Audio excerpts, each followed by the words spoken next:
नमस्कार सभी प्यारे बच्चों को। नमस्कार डॉक्टर्स, कैसे हैं आप सभी। मैं अविनाश विश्वकर्मा आपका स्वागत करता हूं आपके प्रारंभ 2.0 बैच में। कैसे हो सभी आप सब। नीट यूजी 2026 का जो आपका प्रारंभ है, और प्रारंभ क्या है, जब आप पढ़ना शुरू करते हैं तो वही प्रारंभ है, दैट इज स्टार्टिंग। और जब शुरुआत आप करते हो तो धमाके से करो और अंत भी करो धमाके से। कंटिन्यूअस तरीके से पढ़ना है, लगातार पढ़ना है। किसी भी कंपटीशन को क्रैक करने के लिए बस एक चीज आपके दिमाग में होनी चाहिए, लगातार बने रहना। ऐसा कभी हो ही नहीं सकता कि आप मोटिवेट हो गए, आपने 3 दिन बहुत ज्यादा पढ़ाई करी, 5 दिन आपने बिल्कुल छोड़ दिया, उसके बाद 2 दिन फिर मोटिवेट हो गए, फिर आपने पढ़ना शुरू करा। मोटिवेशनल चीजें अच्छी लगती हैं but not in the real life. आप अगर रियल लाइफ में अच्छे एग्जाम को, किसी एक तगड़े एग्जाम को क्रैक करना चाहते हैं, जिंदगी में सक्सेस लेना चाहते हैं, तो प्लीज मोटिवेशन लीजिए, बट मोटिवेशन उस तरीके का मत लीजिए कि जी एक हफ्ते में 4 दिन का तो मोटिवेशन है, 3 दिन का नहीं है। किसी भी एग्जाम को, किसी भी कैटेगरी को क्लियर करने के लिए आपको सिर्फ कंटिन्यूअस बने रहना है, एक अच्छे बैच के साथ, एक अच्छी प्रैक्टिस के साथ और लगातार क्लासेस के साथ। चलिए तो शुरुआत करते हैं। मैं अविनाश विश्वकर्मा आपका डेमो नंबर 2 में स्वागत कर रहा हूं। डेमो नंबर 1 हो चुका है, जो कि हुआ था आपका 9 जून को। आज प्यारे बच्चे 10 जून है। बेसिक केमिस्ट्री हम लेकर चल रहे हैं, मैं और राम शर्मा सर, जो आपको केमिस्ट्री कवर कर रहे हैं आपके नीट में। आइए पहले एक बार मैं इंस्टेंटली बता देता हूं और एक बार क्लास को जरूर शेयर कर दीजिए सभी प्यारे बच्चे। कहानी शुरुआत कर लें। एक बार मैं बैच के बारे में बता दूं, जिन बच्चों को आइडिया नहीं है उन बच्चों को भी पता चल जाए। 2199 बैच के प्राइस को हमने कैंसिल करके प्रारंभ 2.0 बैच का नाम है, ध्यान रखना, प्रारंभ 2.0 1199 का प्राइस रहा। इसमें नीट 20 कूपन कोड लगाओगे तो प्यारे बच्चे 960 रुपए का हो जाएगा, यानी कि 960 में कंप्लीट बैच आपको ही मिल जाएगा। पिछली बार ये 999 का था, इस बार ये 30 रुपए 39 रुपए और सस्ता है। ठीक है, तो भैया live class, doubt group, PDF आपको मिलेगी, मॉक टेस्ट आपके रहेंगे, एक्सपीरियंस टीचर रहेंगे, आपको डीपीपी भी आपको मिलेगी 3 डेमो के बाद जब आप ऐप पर शिफ्ट हो जाओगे तब। और चैप्टर के एंड होने पर वर्कशीट भी आपको मिलेगी, यानी कि बुक लेने की कोई भी जरूरत नहीं है। एनसीईआरटी है तो बहुत अच्छी बात है, नहीं है तो कोई बात नहीं है।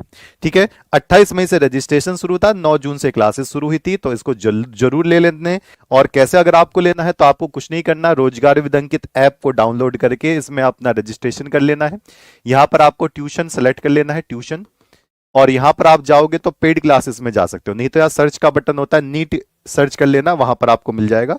पेड क्लासेस में जाकर ऑल कोर्सेस में जाइए, आपको नीट प्रारंभ 2.0 दिखाई देगा।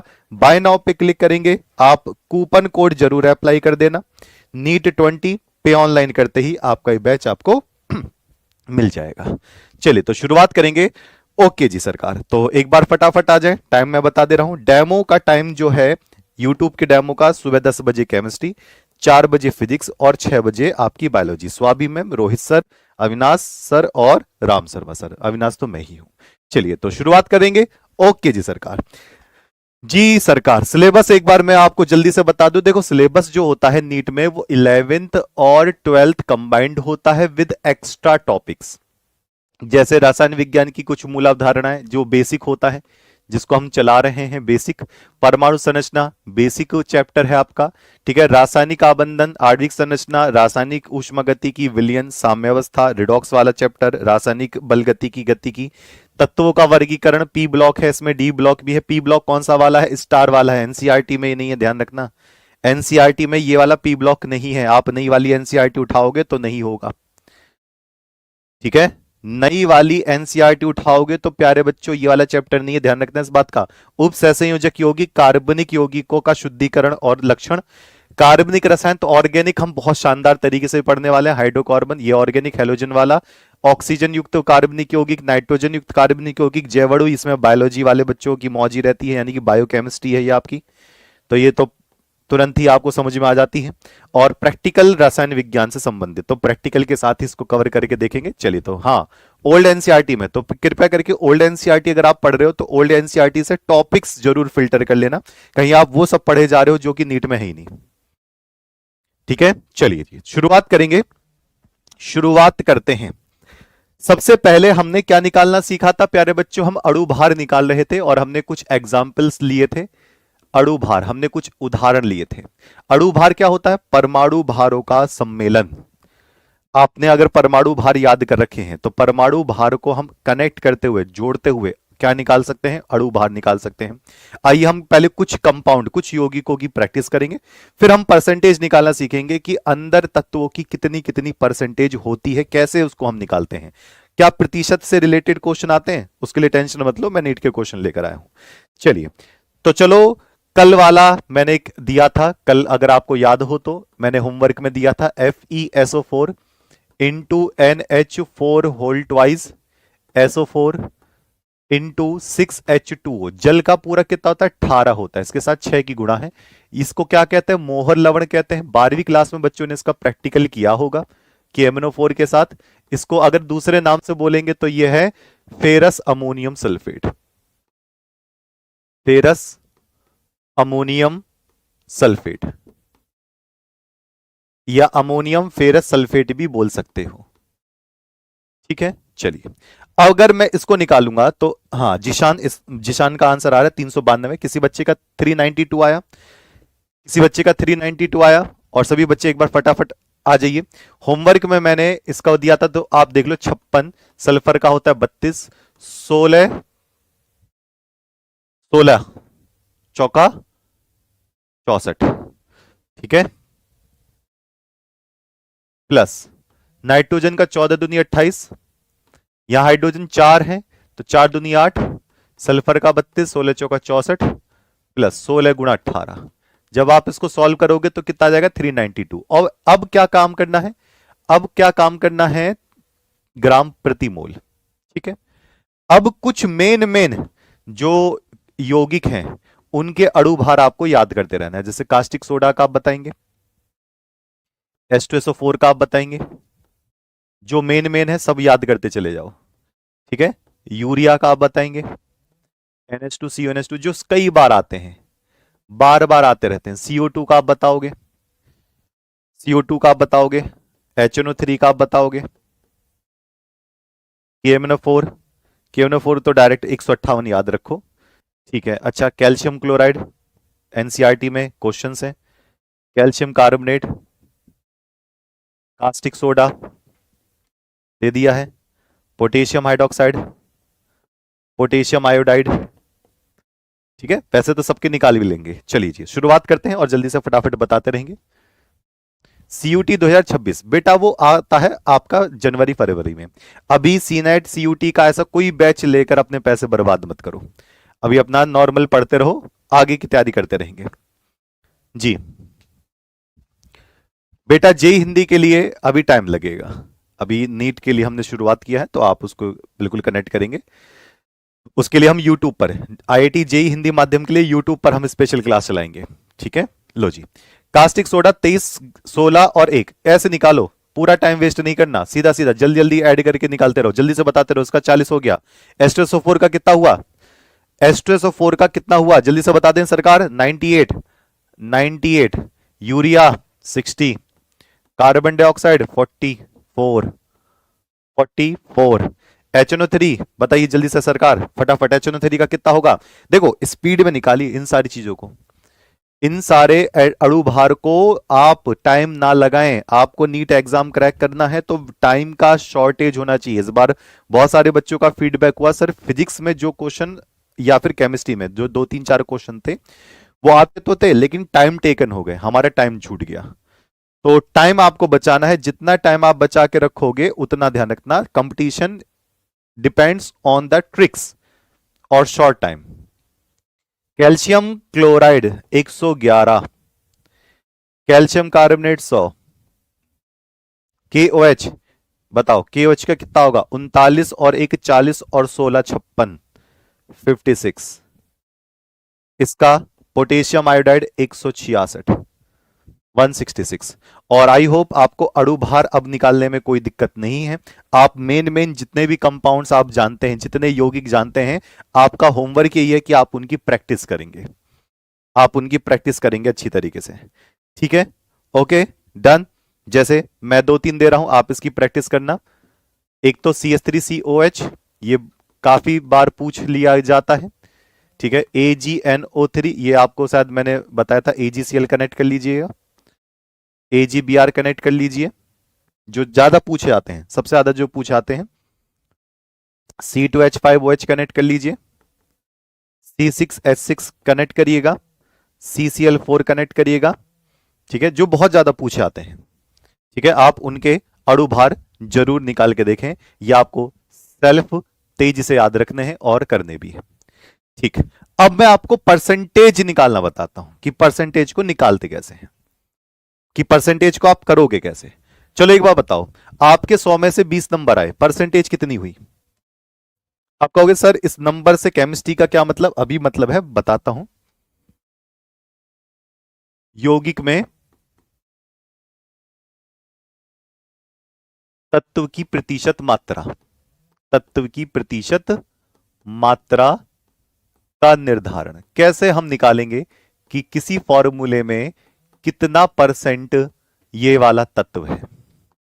आइए इस पर काम करते हैं। अगर परसेंटेज निकालनी आ गई, समझो बहुत कुछ आ गया। फिर परसेंटेज आप निकालना बताएंगे, फिर परसेंटेज से मैं फॉर्मूला बताऊंगा। फॉर्मूले से परसेंटेज निकाल सकते हो और परसेंटेज से दोबारा फॉर्मूला बना सकते हो, लेकिन फॉर्मूले दो तरीके के होते हैं। अब यहीं पर एक आ गया थोड़ा सा बेसिक के साथ एडवांस लेवल। चलिए अब जरा ध्यान से सुनना। मेरे पास एक दे रखा है कैल्शियम कार्बोनेट, ये दे दिया, ध्यान से सुनना। इसमें बोल रखा है कैल्शियम कार्बोनेट में कार्बन की प्रतिशत मात्रा क्या होगी। किसी की भी पूछ सकता है, कार्बन की पूछ सकता है, कैल्शियम की पूछ सकता है, ऑक्सीजन की पूछ सकता है, यूरिया में नाइट्रोजन पूछ लेता है, जो स्टैटिक केमिस्ट्री साइंस का क्वेश्चन है।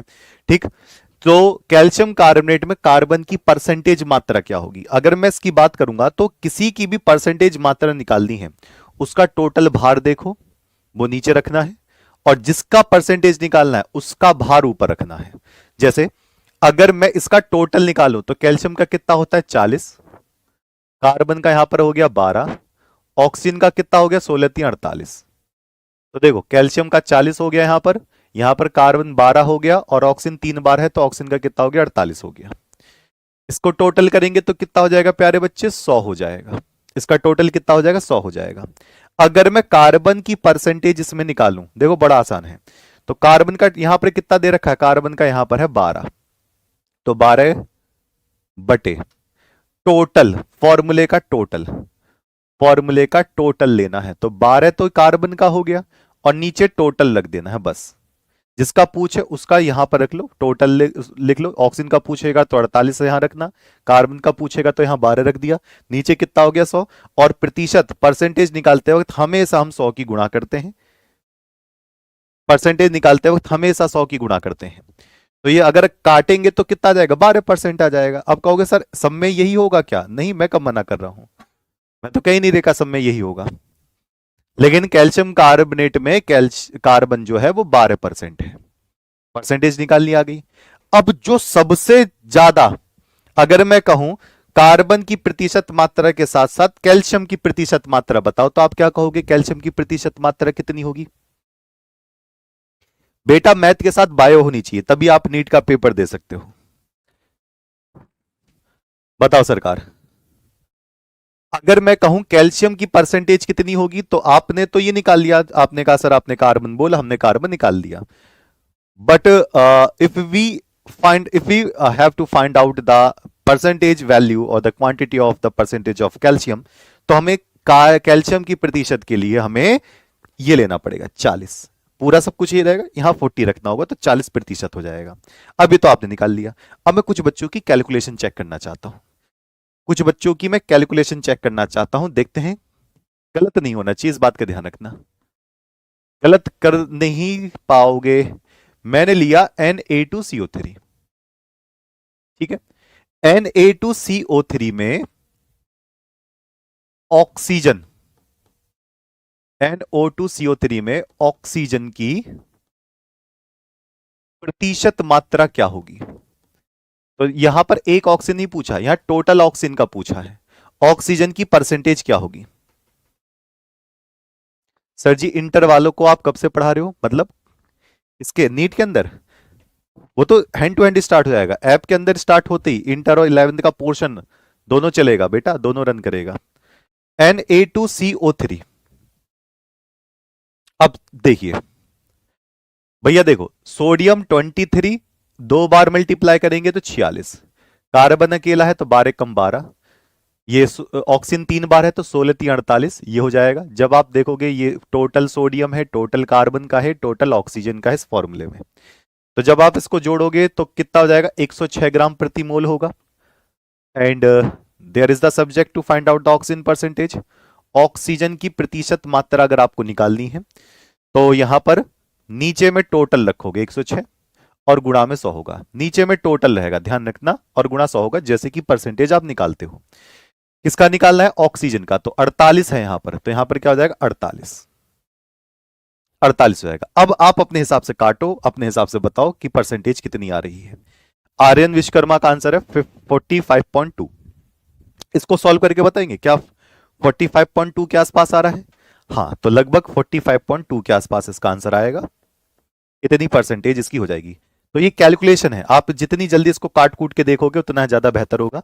अब सोचिए देखो, अगर यहां 100 होता तो ये 48 के आसपास होता, ये 106 हो गया तो ये और ज्यादा कम होगा, तो 45.2 के आसपास बच्चे बता रहे हैं।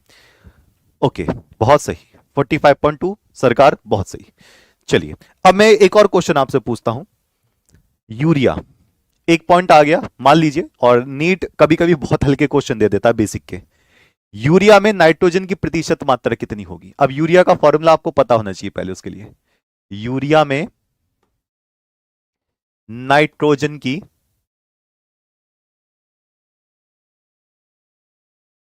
प्रतिशत मात्रा क्या है, ये एक पैटर्न दे दिया क्वेश्चन का, क्या है, ठीक। सबसे पहले फॉर्मूला पता होना चाहिए, नाइट्रोजन की परसेंटेज पूछी गई है। ओके, बिल्कुल सही है, यूरिया NH2CONH2, ठीक है, मैंने यूरिया का फॉर्मूला लिख दिया NH2CONH2, ठीक है। नाइट्रोजन पूछा गया तो यानी कि सारे नाइट्रोजन का पूछा गया होगा। इसको मैं कैसे लिख सकता हूं, नाइट्रोजन नाइट्रोजन एक तरफ ले लो N2, हाइड्रोजन हाइड्रोजन एक साथ ले लो H4, कार्बन और ऑक्सीजन, इसको मैं ऐसे भी तो लिख सकता हूं N2H4CO। अब जरा इसको कनेक्ट करें, नाइट्रोजन का 14 होता है तो 14 दूनी 28, प्लस हाइड्रोजन का एक तो एक चौके 4, प्लस कार्बन का 12, ऑक्सीजन अकेला है तो 16। ये नाइट्रोजन के लिए हो गया, ये हाइड्रोजन के लिए हो गया, ये कार्बन के लिए हो गया, ये ऑक्सीजन के लिए हो गया। अगर टोटल ऐड करोगे तो कितना होगा, 60 होगा। टोटल कितना हो गया, 60 हो गया। और आपको क्या निकालनी है, नाइट्रोजन की प्रतिशत मात्रा निकालनी है, तो टोटल को प्यारे बच्चों नीचे रखना, मल्टीप्लाई 100, प्रतिशत प्रतिशत यानी कि हर 100 पर निकालना है। और ये कितना नाइट्रोजन के लिए निकालना है, तो 28। जब 0 से 0 काट लोगे, 0 से 0 काट लो, चाहो तो 2 से और काट लो, 2 3 6, ये 5 से कट जाएगा, मल्टीप्लाई कर दो, या 3 से काट लो, 3 निम 27.3, 5 तिया 15 का 5, हाथ से लगे 1, 9 पंचे 45 और 1 46, तो 46.6 या 46.5 के आसपास आपका आंसर आएगा, 40.6 यानी कि 59 के आसपास। तो इतना प्रतिशत आपका नाइट्रोजन है। तो आप यूरिया के कट्टे जो बोरी आती है आप उस पर भी देख सकते हो, नाइट्रोजन लिखा होता है 46.6 के आसपास। तो ये हो गया इसका पॉइंट। अब हम करते हैं अपोजिट काम, परसेंटेज से फॉर्मूले कैसे बनाएं। ओके, ये सब पॉइंट करते रहिएगा। क्या मैं किसी तत्व की प्रतिशत मात्रा से, देखना, तत्व की प्रतिशत मात्रा से, तत्वों की प्रतिशत मात्रा से क्या मैं फॉर्मूला बना सकता हूं, यौगिक का सूत्र बना सकता हूं, यौगिक का सूत्र। तो जवाब है हां। अभी आपने सूत्र से फॉर्मूले बनाए, अभी सॉरी आपने सूत्र से परसेंटेज निकाली, क्या परसेंटेज से वापस सूत्र बना सकते हो, सोच के बताओ। जवाब होगा यस, बना सकते हैं। हाँ जी बिल्कुल बेटा सावन, बिल्कुल जवाब है हां, जवाब है हां। यानी कि यौगिक का जो सूत्र है वो 2 होते हैं, एक तो होता है सबसे सिंपल वाला, जिसको मैं क्या कहता हूं, मूलानुपाती सूत्र। ध्यान देना प्यारे बच्चों, पहली वैरायटी कौन सी है, मूलानुपाती सूत्र। यौगिक के सूत्र भी दो हैं, मूलानुपाती पाती सूत्र, ठीक है। और दूसरा जो आप देखते हैं जिसको हम कहते हैं अणु सूत्र। अणु सूत्र रियल होता है, हाँ जी। तो मूलानुपाती सूत्र क्या होता है, मूलानुपाती सूत्र सरलतम सूत्र है। इसको क्या कहते हैं, सरलतम सूत्र। ये सबसे सिंपल होता है और परसेंटेज से जो सूत्र बनता है वो मूलानुपाती सूत्र होता है। तो आज का टारगेट है हम किसी भी यौगिक का सबसे सिंपल फॉर्मूला कैसे निकालते हैं। किसी मूलानुपाती सूत्र का हम क्या नाम बोलते हैं, सरलतम सूत्र। एक बात सोच के देखो, बायो सब पर है, एक इंसान है, इंसान चल रहा है, तो इंसान को चलने के लिए बायोलॉजिकल हमारे पास क्या क्या होता है, हमारे पास पूरे कंकाल होता है, हड्डियों का ढांचा। उसके ऊपर क्या होती है, मांसपेशियां होती हैं, उसके अंदर खून वगैरह बहता है, फिर स्किन होती है, फिर हेयर वगैरह सब लगा दिए, एक इंसान बन गया। एक बात सोच के देखो, अगर वो हड्डियों का ढांचा खींच लिया जाए, इंसान के अंदर वो जो स्केलेटल है वो निकाल लिया जाए, तो बताओ इंसान उस तरीके से चल पाएगा। सोच के देखो, क्या इंसान अब उस तरीके का इंसान है जो देखकर लग रहा था कि हाँ ये तो इंसान है। लेकिन अगर उसके अंदर से स्केलेटन सिस्टम खींच लिया जाए, उसके अंदर जो कंकाल तंत्र खींच लिया जाए, तो वो एक सिर्फ मांसपेशियों का गुच्छा बनकर रह जाएगा। अब इंसान उस तरीके का नहीं होगा। अच्छा ये वाली बात, अच्छा मांसपेशियां स्किन सब हटा दी जाए तो सिर्फ और सिर्फ हड्डी का ढांचा वो लड़खड़ाते हुए चलेगा, ऐसे उसको जॉइंट करने के लिए कुछ नहीं है। तो मूलानुपाती सूत्र एक तरीके से हड्डियों का ढांचा है। देखने से तो लगेगा कि जी इंसान जैसा है, लेकिन उसको फिर हम अणु सूत्र में बदलते हैं, उस पर मांसपेशियां चढ़ाते हैं, सब कुछ रखते हैं, तो जो रियलिटी फेस कराएगा वो ये कराएगा। और जो मूलानुपाती सूत्र होगा वो सरलतम सूत्र होगा। कभी कभी क्या हो जाता है, नोट करके एक बात ध्यान रखना, कभी कभी क्या हो जाता है, जो मूलानुपाती सूत्र होता है ना, कभी कभी जो मूलानुपाती सूत्र होता है, मूलानुपाती सूत्र होता है वो अणु सूत्र के बराबर हो जाता है ना, यानी कि हड्डियों का ढांचा पहले से मांसपेशी लेकर आया है कभी कभी। और कभी कभी ये बराबर भी नहीं होता। तो ये दोनों ही केस होंगे कि सरलतम सूत्र रियल के बराबर हो सकता है और सरलतम सूत्र जरूरी नहीं कि रियल के बराबर हो, अणु सूत्र के बराबर हो ये भी जरूरी नहीं है, जो कि हमें निकालना पड़ता है। तो पहला टारगेट है हमारे पास मूलानुपाती सूत्र क्या होगा। सबसे पहला टारगेट हम इसे किसके बनाएंगे, परसेंटेज से बनाएंगे। तो ये वाली बात समझ में आई है। मैं आपसे पूछूंगा कि अगर प्रतिशत दी होगी तो आप योगी का सूत्र बना सकते हो, आप सरलतम सूत्र बना सकते हो, आप ओरिजिनल वाला अणु सूत्र बना सकते हो। मूलानुपाती सूत्र कभी कभी अणु सूत्र जैसा हो जाता है, और मूलानुपाती सूत्र अणु सूत्र जैसा ना हो तो इसमें यह मत समझना कि जी गुरुजी गलत हो गया, ये वाली बात समझना, ठीक है। आइए करके देखते हैं पहले क्वेश्चन, फिर हम नीट का क्वेश्चन कवर करेंगे। क्या मैं बेसिक से नीट का कवर क्वेश्चन कर पाऊंगा जी। आइए शुरुआत करते हैं। मूलानुपाती सूत्र बनाने के लिए, सरलतम सूत्र बनाने के लिए आपको चाहिए एक टेबल। पहले मैं क्वेश्चन दे रहा हूं जिसमें कैल्शियम की प्रतिशत मात्रा है 40, जो वाला क्वेश्चन अभी हमने किया था। यौगिक में कैल्शियम की प्रतिशत मात्रा है 40, कार्बन की प्रतिशत मात्रा है 12। हम उसी से ही फॉर्मूला बनाएंगे अभी जो क्वेश्चन किया था आपने। और ऑक्सीजन की प्रतिशत मात्रा है हमारे पास 48। अब बच्चों को देखकर तुरंत लग गया होगा सर इसका तो फॉर्मूला हमें पता है कैल्शियम कार्बोनेट, पर हर एक चीज का रट्टा थोड़ी ना मारोगे, जरूरी थोड़ी ना कि यही होगा। क्या पता कोई दूसरा यौगिक दे दिया जाए तो तुरंत देख के नहीं बता पाओगे, मैं टेबल से बताऊंगा पहले। तो आपको क्या निकालना है, मूलानुपाती सूत्र क्या होगा, मूलानुपाती सूत्र क्या होगा, ठीक है, क्वेश्चन मार्क।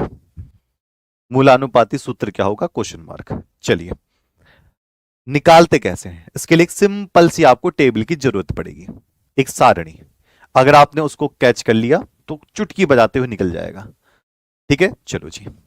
सबसे पहले हम यहां पर एक टेबल में रखेंगे तत्व कि कौन कौन से हमारे पास एलिमेंट दे रखे हैं। ठीक है, मैं यहां पर एक डिजाइन बना दे रहा हूं। ठीक है सरकार, चलो जी। तत्व, फिर हम यहां रखेंगे कितनी प्रतिशत दे रखी है, फिर हम यहां रखेंगे परमाणु भार, परमाणु भार। उसके बाद हम रखेंगे प्रतिशत बटे परमाणु भार, और फिर हम यहां पर रखेंगे सरलतम मान। मान को सरल कर दो, राउंड फिगर में बना दो। ठीक है, सरलतम मान। चलिए, अब मुझे इतना बता दो, मुझे इतना बता दो कि ये तत्व हो गए, ठीक है, ये परसेंटेज हो गया, ये परमाणु भार हो गया, ये आपका प्रतिशत बटे परमाणु भार हो गया, और ये सरलतम मान हो गया। बताना हमारे पास तत्व कौन कौन से दे रखे हैं प्यारे बच्चों। कैल्शियम दे रखा है, कार्बन दे रखा है, ऑक्सीजन दे रखा है। कैल्शियम, कार्बन और ऑक्सीजन। बैच कैसे ज्वाइन करूं, 12th क्लास का, तो 12th क्लास का आपका रिलॉन्च का बैच दिखाई दे रहा है, ऐप पेड क्लास में जाकर आप कर लेना। स्टीमर सर बता दीजिए बच्चे को। तो कैल्शियम हो गया, कार्बन हो गया, ऑक्सीजन हो गया, सारा यही करना है। अभी क्वेश्चन करेंगे नीट का, नीट के क्वेश्चन करके देखेंगे, अभी देखो तुरंत फिल्टर हो जाएगा। फिर हम क्या है, कैल्शियम का परसेंटेज कितना दे रखा है 40, कार्बन का कितना दे रखा है 12, ऑक्सीजन का कितना दे रखा है 48। ठीक, चलो बताओ कैल्शियम का परमाणु भार कितना होगा जी।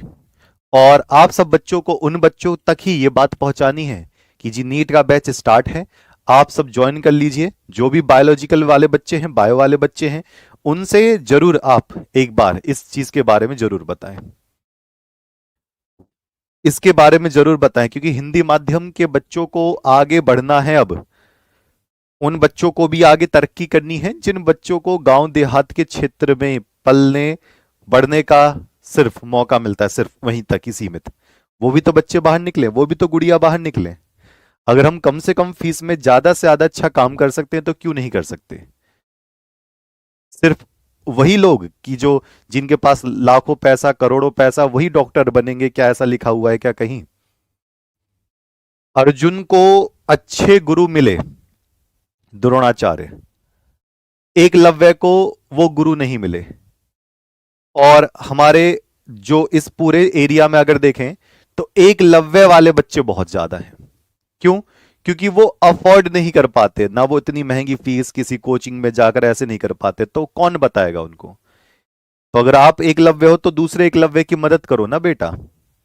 एक कम से कम फीस में, पूरे कम से कम फीस में, देखिए वर्कशीट डीपीपी सब दे रहे हैं इसी में ही, तो आप पढ़िए, क्यों नहीं पढ़ रहे हो। टीचर्स भी ऐड कर रहे हैं, तो बिल्कुल दिमाग लगाइए, फोकस करिए, और उन बच्चों को जरूर बताइए जो बच्चे वास्तव में करना चाहते हैं, क्योंकि जिनके पास बायो उनके पास अपॉर्चुनिटी है। जरूरी थोड़ी ना है कि आप एमबीबीएस ही करो, आप बीएमएस कर सकते हो, बीएमएस कर सकते हो, बीएचएमएस कर सकते हो, बीडीएस कर सकते हो, बीएससी नर्सिंग बहुत तगड़ा ऑप्शन होता है। तो आप करिए, आप सोचिए, और एक बात ध्यान रखें, किसी के कहने पर अपना डिसीजन मत लो, सबसे सजेशन लो। ठीक है, हाँ जी, आप क्या बोलना चाहते हो इस बारे में, आप क्या बोलना चाहते हो, अपना दिमाग लगाओ। दिमाग लगाने के बाद ही पता चलेगा कि मैं किस लेवल का हूं। जी मुझे तो चीड़ फाड़ अच्छी नहीं लगती, मुझे सर्जरी अच्छी नहीं लगती, मत जाओ सर्जरी वाले में। अच्छा, ऐसा भी हो सकता है सर कि हम डॉक्टर बने और काटम कूट ना करें, मेडिसिन वाले बन जाइए, दांतों के डॉक्टर बनिए। अच्छा सर, हमें वो भी नहीं करना, हमें डॉक्टर के लेवल से थोड़ा अलग करना है, डॉक्टर अपना काम करे, हम अपना साइड में काम करेंगे, तो बेटा बीएससी नर्सिंग करो। अच्छा, तो ये होता है जी, बहुत सारे अलग अलग कोर्स हैं। बच्चे नीट का मतलब ये समझते हैं सिर्फ और सिर्फ डॉक्टर बनना। नीट में बेटा बहुत सारे कोर्सेज हैं, आपकी बीएससी नर्सिंग, बीडीएस, अब तो बीपीटी भी एंटर हो गई, पहले बीएमएस में सर्जरी नहीं थी, अब तो बीएमएस में भी सर्जरी है। होम्योपैथिक कर लो, आयुर्वेद कर लो, यूनानी वाला कर लो, बहुत सारे हैं, सब में करियर तगड़े तगड़े हैं। इस पे एक वीडियो आने वाली है। तो परमाणु भार कैल्शियम का कितना होता है प्यारे बच्चे 20, कार्बन का कितना होता है 12, इसके हिसाब से चलना है, और ऑक्सीजन का कितना होता है 16। रियल वाला हमने परमाणु भार इसका लिख दिया। ठीक है, अब क्या करना है, प्रतिशत बटे परमाणु भार करना है। तो जब मैं प्रतिशत बटे परमाणु भार करूंगा तो 40/20, कैलकुलेशन जल्दी जल्दी करेंगे, 12/12 और 48/16, 48/16 तो कितना हो जाएगा, 2 हो जाएगा, ये 1 हो जाएगा और ये 3 हो जाएगा।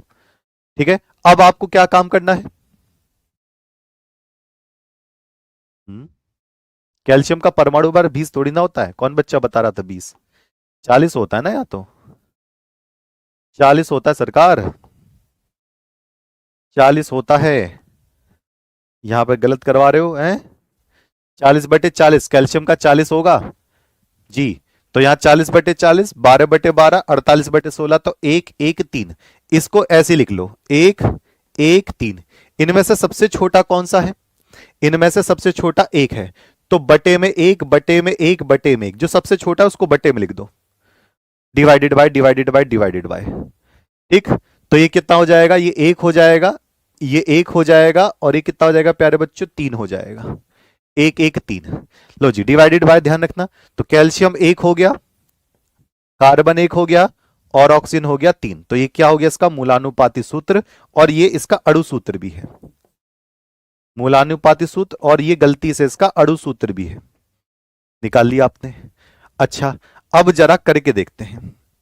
बच्चे कहते हैं सर नीट में ऐसा क्वेश्चन थोड़ी ना होता है, ये तो 11वीं का बेसिक है, नीट वाले ऐसे थोड़ी ना देते होंगे। लो जी, हम कब मना कर रहे हैं, आपके सामने है क्वेश्चन, नीट 2024 का, नीट 2024 का क्वेश्चन है, एक बार ध्यान से पढ़ेंगे और फिर करके देखेंगे।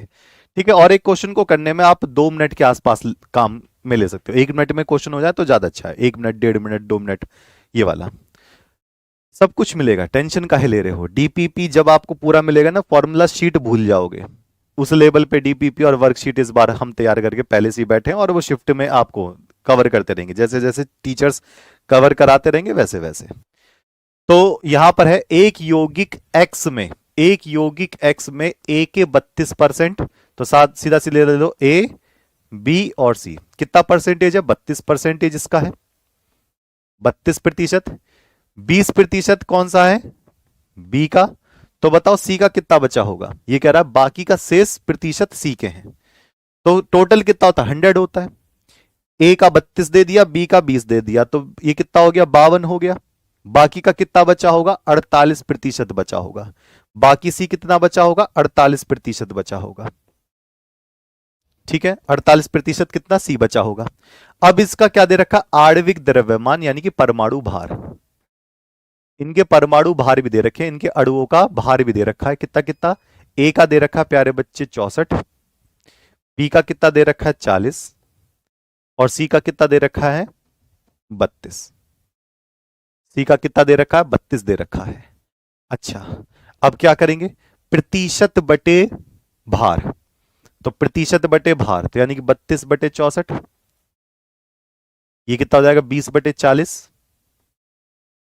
और ये कितना हो जाएगा 48/32, भाग लगा दो, प्रतिशत बटे भार, प्रतिशत बटे इसका परमाणु भार, आणविक द्रव्यमान, तो ये कितना हो जाएगा 32 दूनी 64 यानी कि 0.5, ये कितना हो जाएगा 0.5, और 32, ये 16 से काट लो तो 48/32, 16 दूनी 32 और 16 3 48, 3/2 का मतलब 1.5, 1.5। अब क्या करोगे, इन तीनों को ऐसा कैसे लिख लो, 0.5, 0.5 और 1.5। मुझे बताओगे इनमें से सबसे छोटा कौन सा है, इनमें से सबसे छोटा कौन सा है, इनमें से सबसे छोटा 0.5 है, तो 0.5 सबसे छोटा है, तो 0.5 से ही डिवाइड मार दो, तो 0.5, 0.5 सबसे छोटा है ना, तो 0.5 को डिवाइड लगवाओ, 0.5, ये कितना हो जाएगा 1, ये कितना हो जाएगा 1, ये कितना हो जाएगा 3। तो फॉर्मूला क्या बना, मूलानुपाती सूत्र, फॉर्मूला क्या बना, मूलानुपाती सूत्र, ये हुआ भैया A1 B1 और C3, ABC3, बी ऑप्शन इसका सही है, और जिन बच्चों ने बी ऑप्शन लगाया है उनकी जेब में चले गए 4 नंबर। एक बात ध्यान रखना, अगर गलत ऑप्शन लगाया होता तो -1 की नेगेटिव मार्किंग भी है, -1 की नेगेटिव मार्किंग। बेटा अभी ऐप का कुछ काम थोड़ी ना है, अभी तो ये यूट्यूब पे चल रही है, ऐप पर चलेगी कल डेमो 3 से, तो आप हेल्पलाइन नंबर पे कॉल कर लीजिए जोगिंदर। ये हो गया इसका आंसर। और लेटेस्ट क्वेश्चन है, 2025 का भी पेपर हुआ, ये 2024 का क्वेश्चन है। ठीक है, और एक बात और सुन लीजिए, आपने 2026 का पेपर देना है आपको, तो बच्चे सोच रहे होंगे कि सर सारे 2025 के क्वेश्चन कराओ, कराऊंगा मैं, काहे टेंशन ले रहे हो। 2025 के अलावा 2024, 23, 22, 21, 2017, 16 सारे क्वेश्चन इंपॉर्टेंट हैं, तो पीवाई की तो सारी करेंगे, पीवाई की तो सारी करेंगे। वो 2025 के हो 2024 के हो, आप ऐप पे एंटर करो, जरा देखना क्लियर क्लियर हो जाएगा सारा। ठीक है, डेमो 3 के बाद सारी क्लास किस पे चलेगी प्यारे बच्चे, ऐप पर चलेगी। आते हैं, ऐसा ही क्वेश्चन मेरे पास है नीट 2021 का, नीट 2021 का क्वेश्चन है, और इस वाले क्वेश्चन को अगर हम कर पाए तो मैं अपने आप को सफल मानूंगा कि हाँ मैं बच्चों को समझाने में ठीक रहा, उन सारे डॉक्टर्स को समझाने में ठीक रहा जो कहीं ना कहीं कोर्स में एडमिशन लेने वाले हैं नीट में इस बार कंफर्म्ड। ठीक है, बैच के अंदर ही बेटा पीडीएफ वगैरह सब मिलेगी। ठीक बेटा, थोड़ा टाइम इंतजार कर लीजिए, ऐप में नेटवर्क इश्यू भी होता होगा। एक कार्बनिक यौगिक में 78% भार द्वारा, वजन का ही तो है, वजन से ही तो निकाल लेते, 78% कार्बन है, कार्बन है। ठीक है, कार्बन कितना दे रखा है, 78%। पूरी टेबल बना के टाइम वेस्ट मत करो, सीधा सीधा याद रखो। शेष प्रतिशत, बाकी का बचा हुआ हाइड्रोजन की मात्रा है, तो अगर 78% कार्बन है तो बाकी का बचा हुआ हाइड्रोजन कितना होगा, सोच के बता दो खुद ही, टोटल तो 100% होता ही है। अगर कार्बन 78% है तो the remain quantity of the hydrogen, hydrogen का बचा हुआ पूछ रहा है बेचारा, तो बचा हुआ कितना हो जाएगा, 22%। बचा हुआ कितना हो जाएगा, 22%। ठीक है, अब इसका क्या रखोगे, परमाणु भार, तो परमाणु भार दे रखें, और नहीं भी दिया होता तो आपको याद होना चाहिए, यहां तो प्रतिशत दिया होगा, यहां पर परमाणु भार दिया होगा। आप मत लिखो, आप टेबल को बस दिमाग में रखो, इसकी प्रैक्टिस करो तो अपने आप टेबल दिमाग में आ जाएगी। इनको लिखकर टाइम वेस्ट नहीं करना, आपको 1 मिनट इसमें वेस्ट नहीं करना। कार्बन कितना होता है प्यारे बच्चे, 12, हाइड्रोजन का कितना होता है, 1 होता है। अब क्या करना है, प्रतिशत बटे परमाणु भार कर दोगे, तो प्रतिशत बटे परमाणु भार यानी कि 78/12, और ये कितना हो जाएगा, 22/1, तो 22/1 तो 22 ही आ जाएगा, 12 छिंग 72, और 12 पंचे 60। ठीक है, 6.5 ऊपर आ गया और 22 नीचे आ गया। अब अगर हम इसको देखेंगे तो 6.5 हमने यहां लिख दिया और 22 हमने यहां लिख दिया, इन दोनों में से छोटा कौन सा है, 6.5 छोटा, तो उसी को डिवाइडेड बाय सब रखिए, उसी को डिवाइडेड बाय सब रखिए। विपिन यादव बेटा हेल्पलाइन नंबर पे कॉल कर लीजिए, कोई इशू होगा तो वही कवर करेंगे, मैं नहीं कवर कर पाऊंगा ना यहां से। 6.5 डिवाइडेड बाय 6.5, ठीक है, ऐसे ही 22/6.5, जो छोटा है उसी को सबके नीचे लिया हो भाग में, ये कितना हो जाएगा, 1, और ये लगभग लगभग कितनी बार जाएगा, सोच के देखो, 6 3 18, 3 के आसपास, क्योंकि 6 चौक 24 होते हैं, तो 6 3 18, 3 के आसपास ये जाएगा, 3.1 के आसपास कहीं जाएगा, तो ये कितना हो जाएगा, कार्बन का 1 और हाइड्रोजन के कितने, 3। ये इसका हो गया मूलानुपाती सूत्र, तो CH3, डी ऑप्शन इसका हो गया। लो जी, क्रैक करो, क्रैक। हम हर एक टाइप के, डिफरेंट टाइप के क्वेश्चंस पे काम करेंगे, हर एक लेवल के क्वेश्चंस पे काम करेंगे।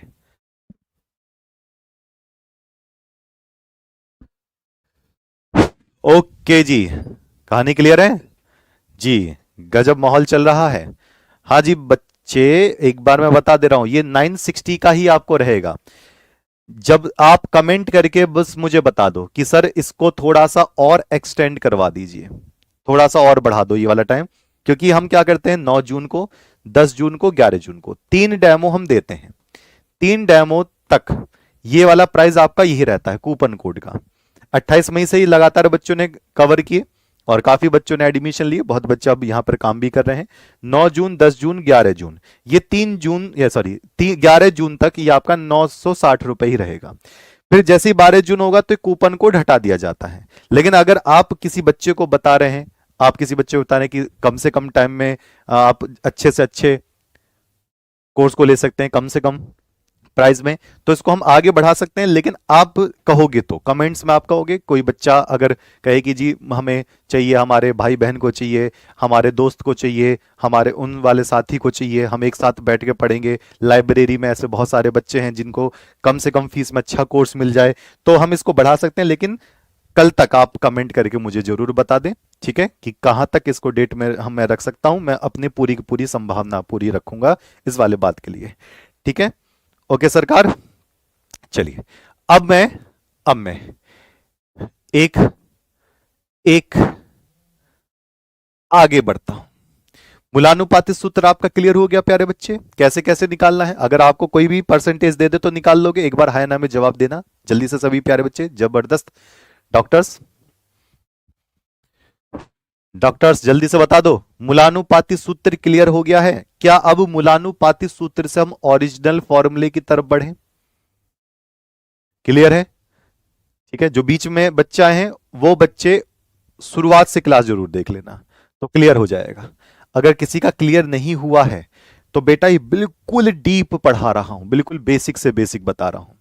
चलिए अब मैं सफर स्टार्ट करता हूं, मूलानुपाती सूत्र से अणु सूत्र कैसे बनाते हैं। अगर आपको मूलानुपाती सूत्र से, आप सफर शुरू करते इसके आगे सा, अब जो हड्डियों का ढांचा है इसके ऊपर हम मसल्स चढ़ाएंगे, मांसपेशी लगाएंगे, ठीक है, हम इसके ऊपर त्वचा लगाएंगे, स्किन लगाएंगे। मूलानुपाती सूत्र से अगर मुझे बनाना है अणु सूत्र, ठीक है, अणु सूत्र ये वाला बनाना है। ओके, तो क्या करना पड़ेगा? बहुत आसान सा काम है। ये बराबर होता है n गुणा, सॉरी ये कैसे बनाते हैं, हमें n की गुणा करनी पड़ेगी। इसको इससे कैसे बनाएं, ये क्वेश्चन हमारे पास है। यानी कि तो हम क्या करते हैं, हम करते हैं अणु सूत्र अगर आपको बनाना है तो अणु सूत्र बराबर होता है n गुणा, यानी कि जो भी आपका टेबल से फॉर्मूला आया है, मूलानुपाती सूत्र आया है, उसमें n की गुणा कर दो सब में। अभी n क्या बवाल है सर, n तो बता दो। n क्या हो सकता है? n यहां पर 1 हो सकता है, 2 हो सकता है, 3 हो सकता है, 4 हो सकता है, ये कुछ भी हो सकता है, ठीक। यानी कि n की जगह पर आपको कोई वैल्यू मिलेगी, उस वैल्यू की जो गुणा है सब में कर देनी है सूत्र में। जैसे अभी आपका मूलानुपाती सूत्र CH3 आया था, n का मान 2 है तो कार्बन 2 हो जाएगा, हाइड्रोजन 6 हो जाएगा, यानी कि उसमें गुणा कर देंगे। n क्या है? n है आपके परमाणुओं की संख्या। n क्या है? यहां पर अणुओं की संख्या ले सकते हो या फिर परमाणु की संख्या ले सकते हो, तो यह अणुओं की संख्या n, अणुओं की संख्या। अच्छा जी, n कैसे निकालोगे सर? दिया होगा क्या? n निकालना पड़ता है। कैसे निकालना पड़ता है, आओ देखते हैं। आपको n निकालना है तो n बराबर होता है अणु भार। n बराबर क्या होता है? अणु भार बटे, अणु भार बटे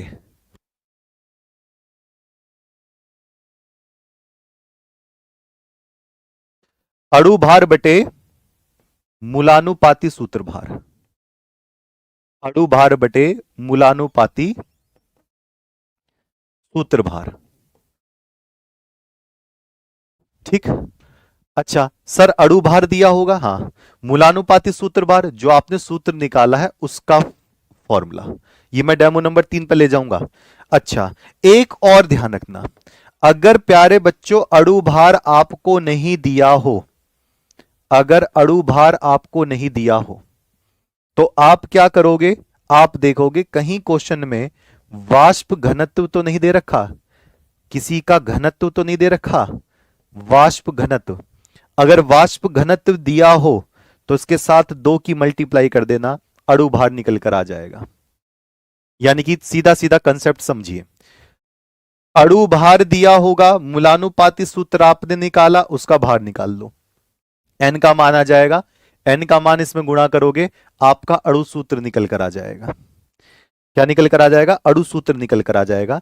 अब आपके लिए मैं इतना सेक्शन छोड़ रहा हूं, आप पहले इसके फॉर्म्स को अच्छी तरीके से याद करोगे। जिससे कि आपका ये पैटर्न क्लियर होगा, और जितने अच्छे से आपका पैटर्न क्लियर होगा उतने अच्छे से आगे के क्वेश्चन करने में मजा आएगा। ठीक है, तो ये वाली बात आप विशेष तरीके से ध्यान रखिए। ओके सरकार, ओके डॉक्टर्स। ठीक है, तो फर्स्ट, सेकंड और थर्ड, ये तीन कंसेप्ट्स को आपको अच्छी तरीके से याद रखना है। जी, ये बताइए, हम लोग 12th बैच लिए हैं। देखो 12th बैच के साथ जो बच्चे नीट की तैयारी करते हैं वो फिजिक्स, केमिस्ट्री, बायो पर ध्यान दें, हिंदी इंग्लिश पे थोड़ा सा कम ध्यान दें। ठीक है, क्योंकि आप नीट क्रैक करना चाहते हो तो फिजिक्स, केमिस्ट्री, बायोलॉजी को जितने रिपीट टाइम में आप कवर करोगे उतना ज्यादा बेहतर होगा।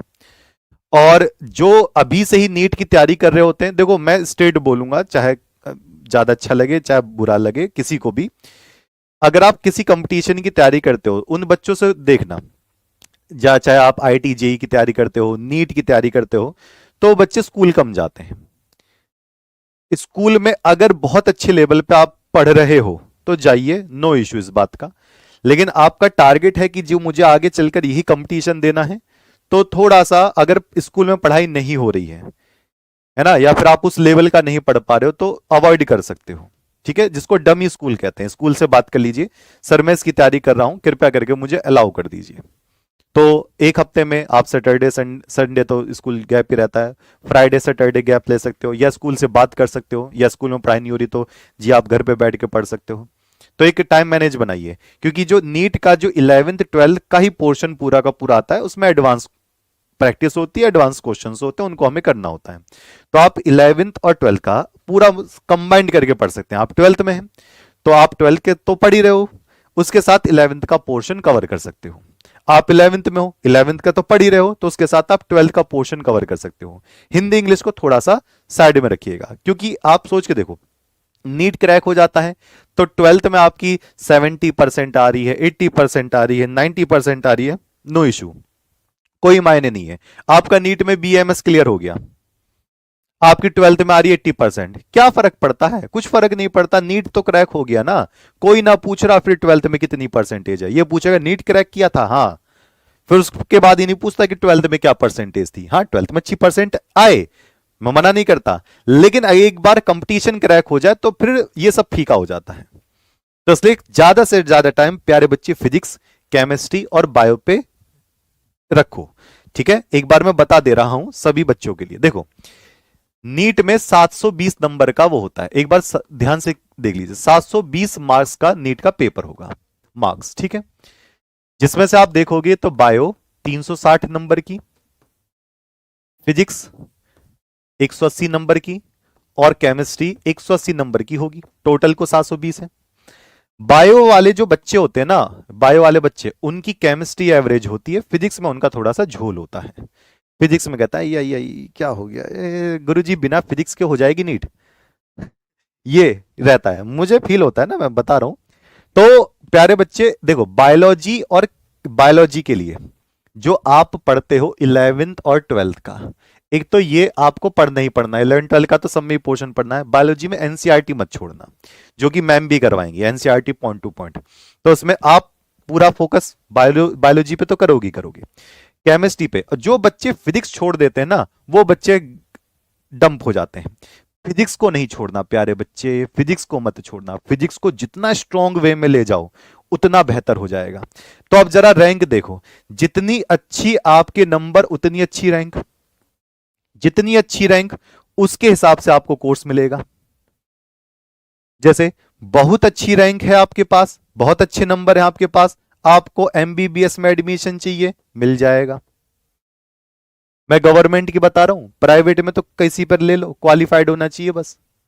प्राइवेट पे तो नीट क्वालिफाइड होगा, प्राइवेट वाले तो ऐसे मुंह खोल कर बैठे, आ जाओ सब आ जाओ। मैं गवर्नमेंट की बता रहा हूं। ठीक है, एमबीबीएस आपका बीएमएस रैंक के हिसाब से, फिर बहुत कम बच्चे जाते हैं ज्यादातर यूनानी होम्योपैथी की तरफ, क्योंकि लोगों को चीर फाड़ ही पसंद है, ज्यादातर सर्जरी ज्यादा पसंद है, ग्लव्स लेकर एकदम से डॉक्टर।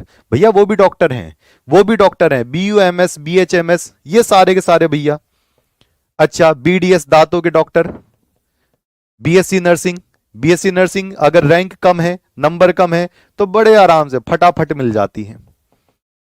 ठीक है, तो इसके ऊपर मैं एक वीडियो लेकर आऊंगा, आज जरूर देखना कि कोर्स कैसे कैसे होते हैं, कैसे इनकी सैलरी होती है, मैं बिल्कुल डिटेलिंग में बताऊंगा। तो आप पढ़िए, कवर करिए, और सिर्फ ओनली एमबीबीएस करनी है तो प्यारे बच्चे 720 में से 700 के आसपास का टारगेट रखना है। बहुत मेहनत करनी है, फिजिक्स छोड़कर नहीं चलनी। कहीं सोच रहे हो बायो केमिस्ट्री से ही मैं सब कुछ कर दूंगा, फिजिक्स लेकर चलना है, दम लगाकर, हिस्सा वाली बात। ठीक है। और बहुत लोग कहते हैं कि बहुत तगड़े नंबर चाहिए गवर्नमेंट के लिए, ना ना ना ना, वो एम्स के लिए चाहिए होते हैं।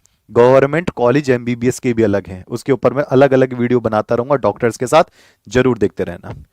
ठीक है, चलिए। तो अब मैं राम सर को बुला लेता हूं। अब मैं राम सर को बुला लेता हूं, इसके आगे का अब राम सर कवर करेंगे। राम सर ने कल डेमो 1 में कवर किया था परमाणु संरचना, परमाणु के बारे में।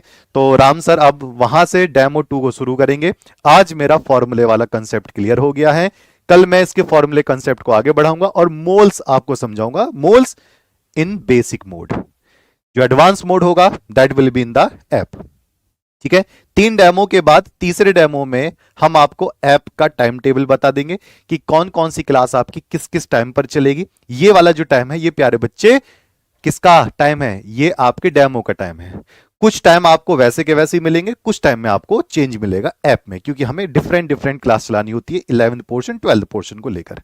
ठीक है। और एक बार मैं फिर से जरूर बता दे रहा हूं, ये वाला आपका बैच है, आप इसको देख सकते हैं। कैसे लेना है, आपको पेड क्लास में जाना है, ऑल कोर्स में जाना है, यहां पर आप अप्लाई कूपन कोड जरूर डाल देना। कमेंट करके मुझे बता देना कि कूपन कोड जो आप बढ़वाना चाहते हो तो डेट हम कितनी तक बढ़ा दें जिससे कि और बच्चों का फायदा हो सके। ठीक है।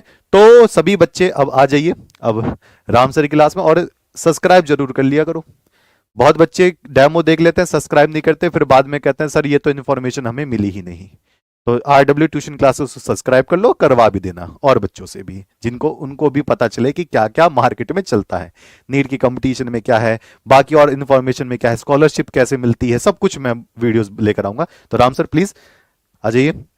स्टीमर सर लगा दीजिए राम सर का चट्टा बट्टा। लो जी सर, तो कंटिन्यू करिए सर प्लीज।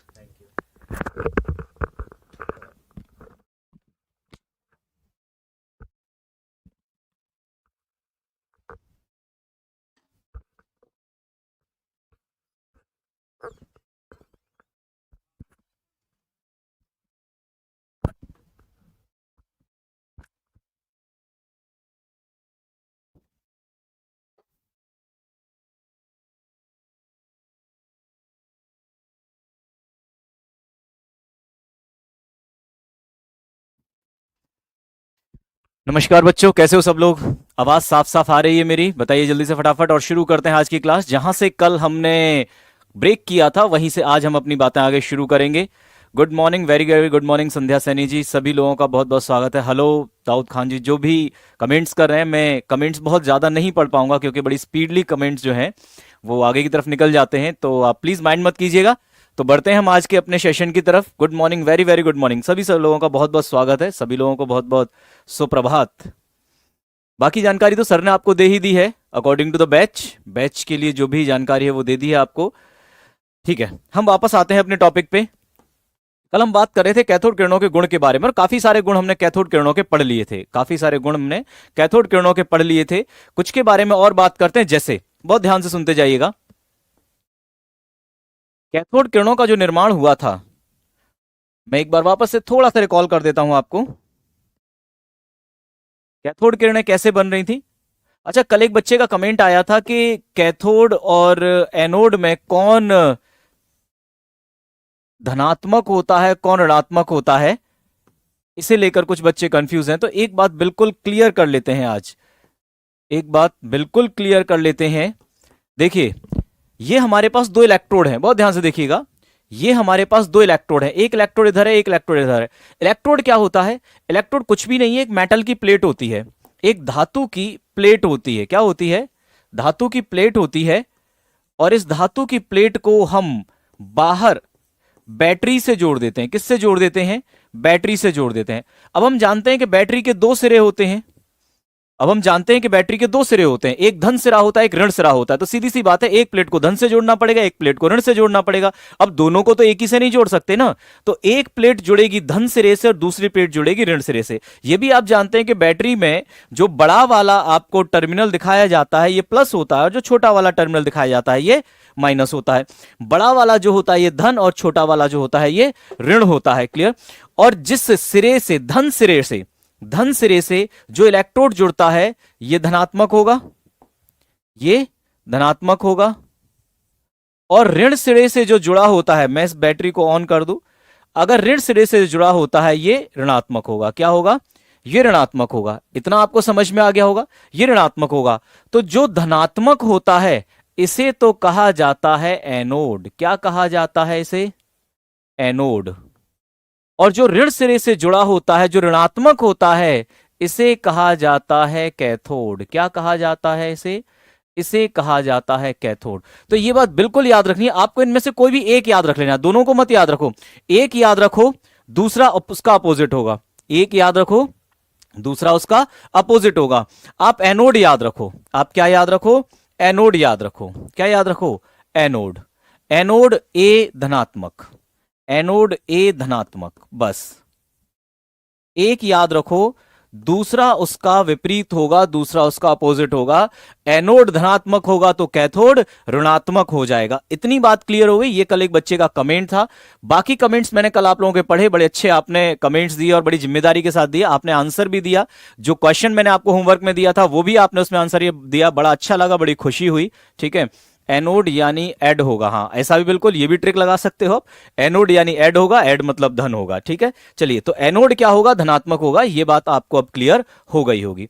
आगे बढ़ते हैं। उसके बाद मैंने आपको बताया कि हमारी जो ये कैथोड किरणें बन रही थी, ये हमारे कैथोड से निकलती हैं और एनोड पर आकर गिरती हैं। क्लियर? ये बात हमारी हो गई थी। दिशा के बारे में आपको पता चल गया, कैथोड से निकल रही है, एनोड पर गिर रही है, ऋण से निकल रही है, धन पर गिर रही है। ये बातें आपको क्लियर हो गई थी। इनके हम कुछ गुणों के बारे में बात कर रहे थे, जैसे ये चुंबकीय क्षेत्र में विक्षेपित हो जाती हैं, ये विद्युत क्षेत्र में विक्षेपित हो जाती हैं। इनके बारे में हम बात करते हैं। कुछ एक पॉइंट और मैं इनके बारे में आपको लिखाता हूं जो बहुत जरूरी है और आपको आने ही चाहिए। जैसे सबसे पहली बात, आप इसे नोट करके लिख सकते हैं। हमारी ये जो किरणें हैं, एनोड किरणें, इनका गुण पार्टिकल यानी कण होता है। क्या होता है? पार्टिकल यानी कण होता है। ठीक, सुने, एनोड किरणें कण प्रकृति, कण प्रकृति की होती हैं, कण प्रकृति की होती हैं। अब कण प्रकृति क्यों है? क्योंकि मिली तो कणों से बनकर ही हैं। क्या ये एनोड किरणें कणों से मिलकर तो बनी हैं? तो एनोड किरणों का कण क्या है? एनोड किरणों का, सॉरी, एनोड क्यों बोल रहे हैं हम, कैथोड पढ़ रहे थे। कैथोड किरणें,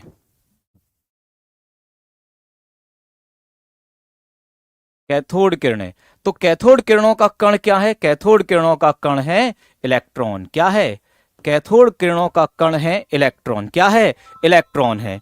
ठीक, दूसरी बात, जब ये कणों से मिलकर बनी है, जब ये कणों से मिलकर बनी है, जब ये कणों से मिलकर बनी है, तो निश्चित तौर पर ये क्या करती हैं? ये दाब उत्पन्न करती हैं। क्या करती हैं? दाब उत्पन्न करती हैं। ये पॉइंट बहुत इंपॉर्टेंट है। ये दाब उत्पन्न करती हैं, ये दाब उत्पन्न करती हैं, प्रेशर जनरेट करती हैं। क्या करती हैं? प्रेशर जनरेट करती हैं। मैंने कल भी आपको बताया था कि जब भी कोई कण किसी दूसरे से टकराता है तो वो ऊर्जा उत्पन्न कर सकता है, वो ऊर्जा का ट्रांसफर कर सकता है। निश्चित तौर पर ये दाब उत्पन्न करती हैं। क्या करती हैं? दाब। अब ये कैसे पता चला कि दाब उत्पन्न करती हैं? तो इसके लिए हमने एक छोटा सा एक्सपेरिमेंट किया था, एक छोटा सा हमने इसके लिए प्रयोग किया था। हमने इसके लिए एक छोटा सा प्रयोग किया था। क्या किया था हमने इसके लिए प्रयोग?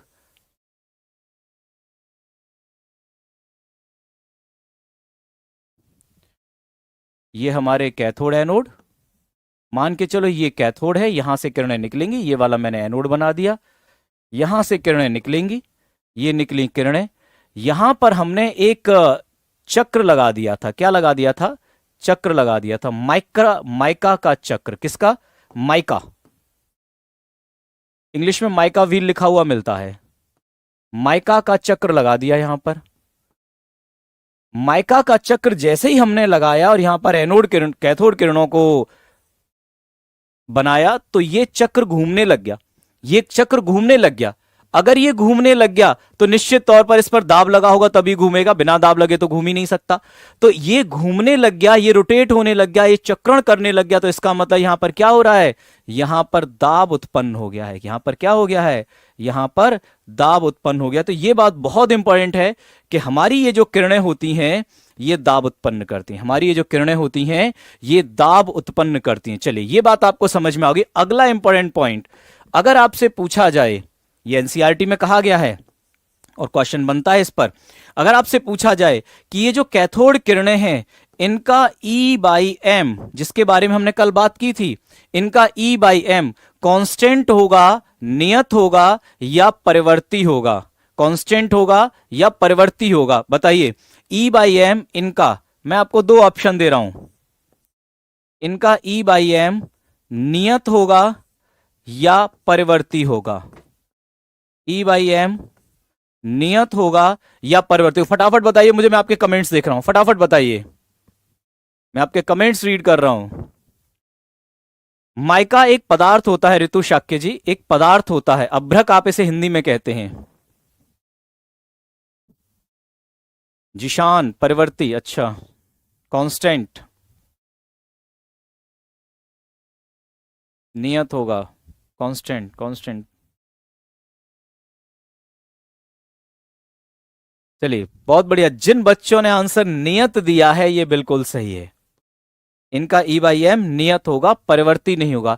E/m नियत क्यों होगा? इस बात को सुनो ध्यान से, ये बहुत इंपॉर्टेंट है। E/m नियत क्यों होगा?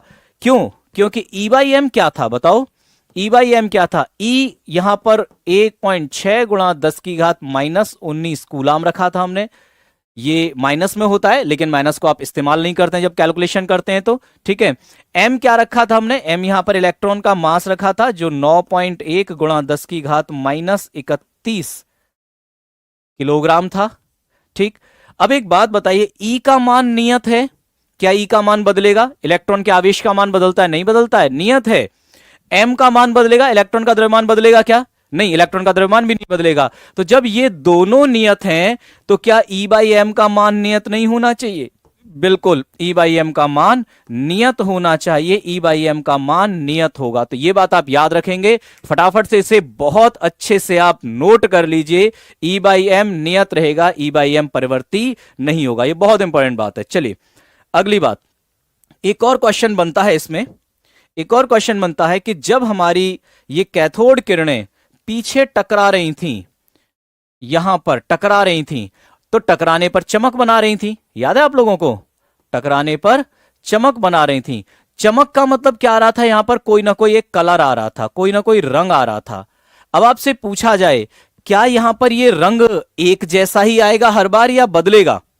एक जैसा ही आएगा या बदलेगा? कई बार आपसे क्या कहा था, बड़े ध्यान से सुनना, बड़ा इंपॉर्टेंट है, आपको एग्जामिनर फंसाने की कोशिश करता है। यहां पर ये जो कैथोड किरणें बनाई थी, आपने कहा था कि मैंने इसमें हाइड्रोजन गैस भर दी है। क्या भर दी है? हाइड्रोजन गैस भर दी है।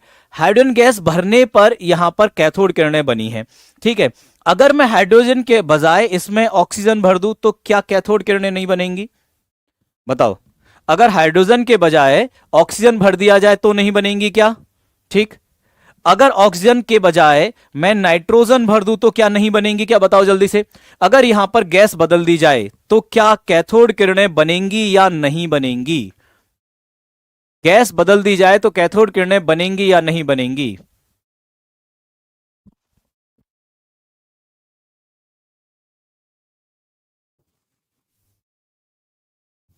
बनेंगी, बनेंगी, बनेंगी, बनेंगी। अरे बहुत बढ़िया, बहुत बढ़िया, बहुत बढ़िया, बिल्कुल। आप गैस बदल देंगे तो भी किरणें बनेंगी। आप गैस बदल देंगे तो भी किरणें बनेंगी। गैस बदलने पर किरणों के ऊपर कोई फर्क नहीं पड़ेगा। क्यों नहीं पड़ेगा? बताओ क्यों नहीं पड़ेगा? क्यों? क्योंकि हमने कैथोड किरणों को बनाने के लिए कोई गैस का पार्टिकल थोड़ी लिया है, गैस का पार्टिकल थोड़ी लिया है। हमारे पास हाइड्रोजन था, हमारे पास क्या था, हाइड्रोजन था, मतलब हमारे पास था H बॉन्ड H, क्लियर। हमारे मेटल से यहां से निकला था इलेक्ट्रॉन, क्या निकला था, याद करो, यहां से निकला था इलेक्ट्रॉन। इस इलेक्ट्रॉन ने इसे ब्रेक कर दिया, तोड़ दिया, यहां से ये H बन गए, क्लियर। इस H के ऊपर इस इलेक्ट्रॉन ने एक बार से और टकराया तो क्या बना दिया, 2H प्लस, क्या बना दिया, 2H प्लस, और 2 इलेक्ट्रॉन निकाल दिए। तो ये इलेक्ट्रॉन निकले हैं गैस से। अगर हाइड्रोजन के बजाय, अगर हाइड्रोजन के बजाय ऑक्सीजन रख दी जाए तो भी वही होगा, ऑक्सीजन का बॉन्ड तोड़ दिया जाएगा, ये इलेक्ट्रॉन आएगा, ये इलेक्ट्रॉन आएगा, इस ऑक्सीजन का बॉन्ड तोड़ देगा, ऑक्सीजन का बॉन्ड तोड़ देगा, ये ऑक्सीजन मिल जाएंगी, फिर ये इलेक्ट्रॉन इस ऑक्सीजन को आयोनाइज्ड कर देगा, इसका आयनीकरण कर देगा, 2 ऑक्सीजन -2 बन जाएंगी और हमारे पास इलेक्ट्रॉन्स मिल जाएंगे। तो कहने का मतलब यह है, गैस आप कोई सी ले लीजिए, आपको इलेक्ट्रॉन मिलेंगे। आप गैस कोई सी भी ले लीजिए, आपको इलेक्ट्रॉन मिलेंगे। बात समझ में आ गई। तो गैस बदलने पर इलेक्ट्रॉन मिलेंगे, मतलब गैस बदलने पर आपको कैथोड किरणें मिलेंगी। गैस बदलने पर आपको ऐसा नहीं है कि कैथोड किरणें बंद हो जाएं। इंपॉर्टेंट बात है, समझ में आ गई होगी। अगली बात सुनिए। अब मैंने आपसे पूछा कि क्या यहां पर गैस बदल दी जाए तो ये जो चमक है यहां पर, ये जो रंग है यहां पर, ये रंग वही रहेगा या बदल जाएगा, एक जैसे रहेगा या बदल जाएगा। अच्छा स्लोली पढ़ाओ निशांत। कल एक बच्चे का कमेंट था कि मैं थोड़ा सा स्लो पढ़ा रहा था कल, तो मुझे लगा कहीं ऐसा तो नहीं है आप लोगों को लगे कि मैं स्लो पढ़ा रहा हूं, तो मैंने आज थोड़ा सा स्पीड पढ़ाने की कोशिश की है। पहली क्लास थी कल तो थोड़ा स्लो मैं खुद ही लेकर चला था, ठीक है। हाँ, डॉक्टर प्रिंसी पटेल, नहीं बदलेगा, एन के क्रिएशन बदल जाएगा, ठीक है। हर बार रंग एक जैसा होगा, आकाशदीप कह रहे हैं, बहुत बढ़िया आंसर, बिल्कुल सही है। ये रंग नियत रहेगा, रंग नहीं बदलेगा, ये रंग नहीं बदलेगा। अब क्यों नहीं बदलेगा भाई, क्यों नहीं बदलेगा बताओ, क्यों नहीं बदलेगा? क्योंकि टकरा तो इलेक्ट्रॉन रहा है ना, हर बार टकरा कौन रहा है, इलेक्ट्रॉन टकरा रहा है भाई।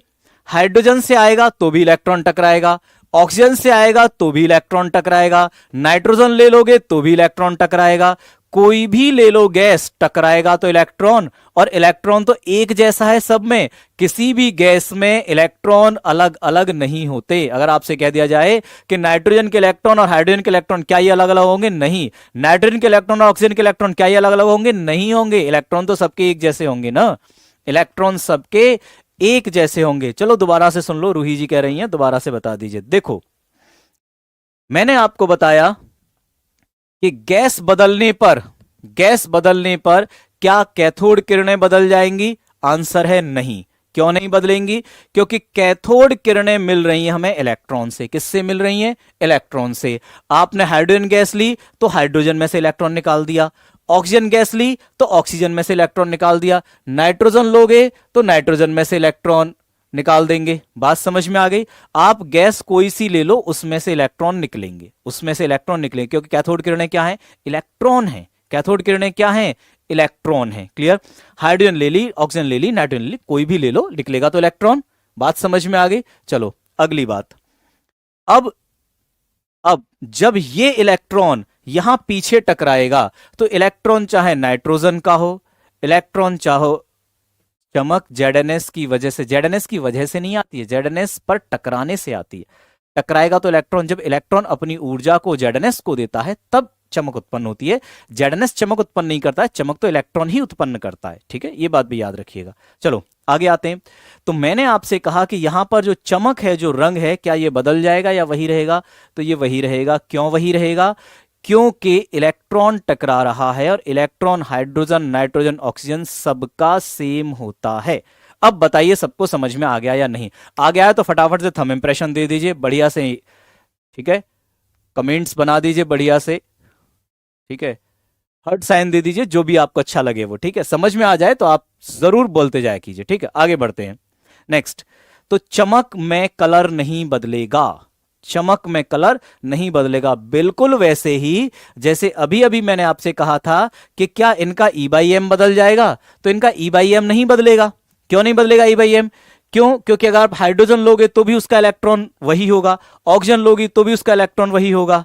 ठीक है, आप कोई सी गैस ले लो, इलेक्ट्रॉन तो सबका एक जैसा ही होगा ना, तो ई बाई एम नहीं बदलेगा, ना तो ई बाई एम बदलेगा और ना ही चमक बदलेगी। उम्मीद है आपको ये कंसेप्ट अच्छे से समझ में आ गया होगा, आपको अच्छे से ये समझ में आ गया होगा।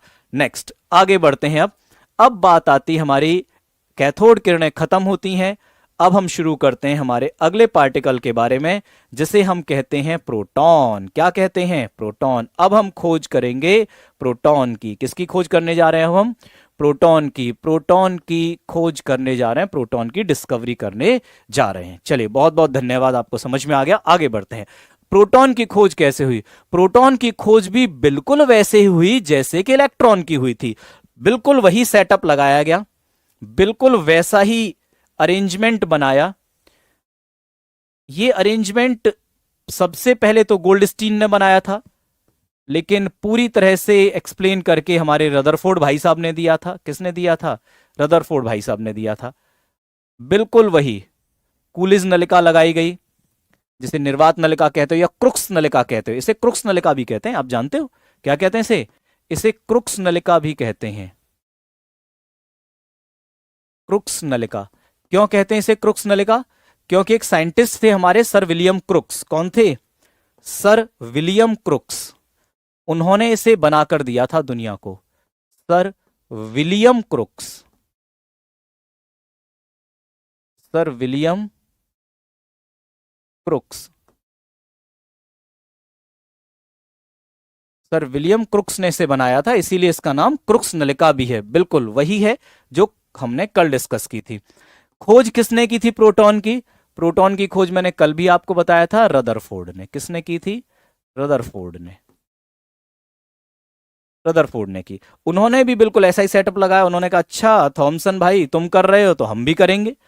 उन्होंने किया। जब साइंटिस्ट कम्युनिटी में एक्सपेरिमेंट होते हैं तो दुनिया भर के साइंटिस्ट उन एक्सपेरिमेंट्स को रिपीट करते हैं, और रिपीट करके उसमें कुछ नया देखने की कोशिश करते हैं या कमी निकालने की कोशिश करते हैं। तो कुछ ऐसा ही किया हमारे रदरफोर्ड ने। किसने? रदरफोर्ड ने। कहा जाता है रदरफोर्ड ने एक्सपेरिमेंट 1809 में किया। ठीक है, सॉरी 1909 में किया, लेकिन उसकी आपको जरूरत भी नहीं है।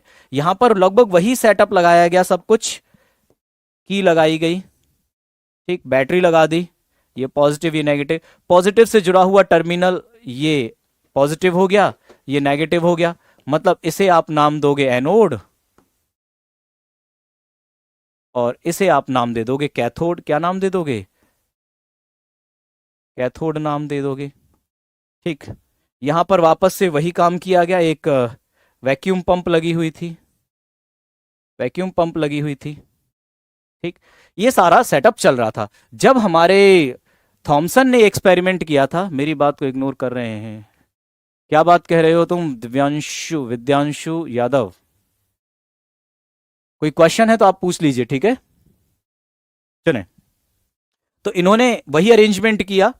देखा था कि यहां पर हमारी कैथोड किरणें तो बनी रही थी, कैथोड किरणें तो बनी रही थी, कैथोड किरणें तो बन ही रही थी, लेकिन उन्होंने क्या देखा कि कुछ ऐसी किरणें भी हैं जो एनोड से चल रही हैं, जो एनोड से चल रही हैं और कैथोड पर गिर रही हैं। अब ये कैसे पता चला कैथोड पर गिर रही हैं? उन्होंने इसमें अलग अलग गैसेस को भरना शुरू किया। संध्या सैनी, बताइए क्या क्वेश्चन आपका फटाफट से। ठीक है, कैथोड पर गिर रही हैं, एनोड से निकल रही है, कैथोड पर गिर रही हैं। उन्होंने प्रेशर वही रखा था जो कल हमने बात की थी। प्रेशर का मान आपको शायद याद हो, कितना? 0.0001 मिलीमीटर ऑफ Hg। और आपको शायद याद हो वोल्टेज कितना रखा? 10 किलो वोल्ट। ठीक, अब क्या किया गया, यहां पर जब उन्होंने देखा कि कैथोड किरणें तो आ ही रही थी, जो हमारे थॉमसन बताकर गए थे, कैथोड किरणें तो आ ही रही थी जो थॉमसन बताकर गए थे, लेकिन एनोड से भी कुछ किरणें गिर रही थी। ये कैसे पता चला? ये पता ऐसे चला कि कैथोड के पीछे चमक दिखने लगी, कैथोड के पीछे चमक दिखने लगी। अब उन्होंने ये सारा सेटअप देखकर, ये सारा अरेंजमेंट देखकर उन्होंने इसमें कुछ चेंजेस करना शुरू किया।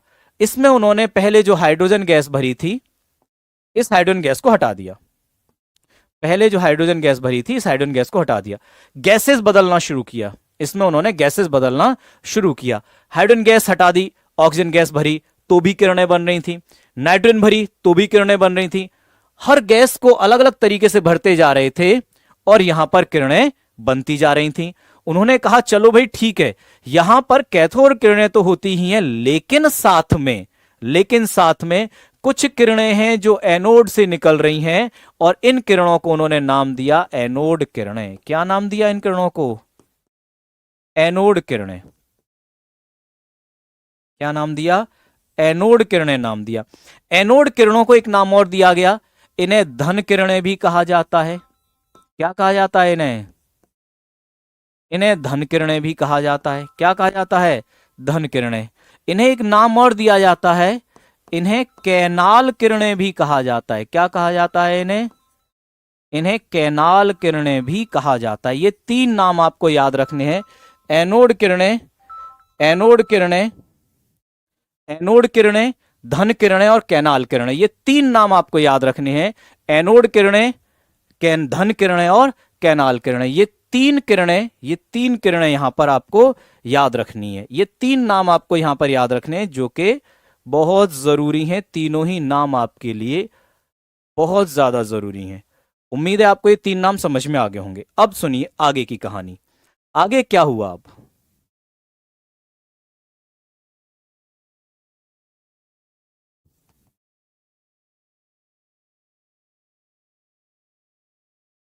ये हमारी कूलिज नलिका, ये हमारा एनोड और कैथोड, ये एनोड, ये कैथोड। एनोड से निकली किरणें, एनोड से निकली किरणें। अब ये किरणें बनी क्यों? अब ये किरणें बनी क्यों? तो बहुत ध्यान से देखते जाइएगा, ये किरणें बनी क्यों। इसमें मान के चलो भर दी गई ऑक्सीजन गैस। क्या भर दी गई? Oxygen gas. क्लियर? तो ऑक्सीजन गैस के ऊपर यह ऑक्सीजन गैस, यहां से आया हमारा इलेक्ट्रॉन। इलेक्ट्रॉन कहां से निकला था? याद करो, इलेक्ट्रॉन निकला था यहां से, कैथोड से। इलेक्ट्रॉन, इस इलेक्ट्रॉन ने इस ऑक्सीजन गैस को तोड़ दिया। तोड़ने के बाद इस ऑक्सीजन गैस को अलग अलग पार्ट्स में डिवाइड कर दिया, ये दो ऑक्सीजन बन गए। इसके बाद अगेन वही बात हुई, इस ऑक्सीजन में से ऑक्सीजन आयन बना दिए गए और ऑक्सीजन आयन के बाद यहां पर दो इलेक्ट्रॉन भी निकाल दिए गए। तो इलेक्ट्रॉन ने तो बना दी हमारी कैथोड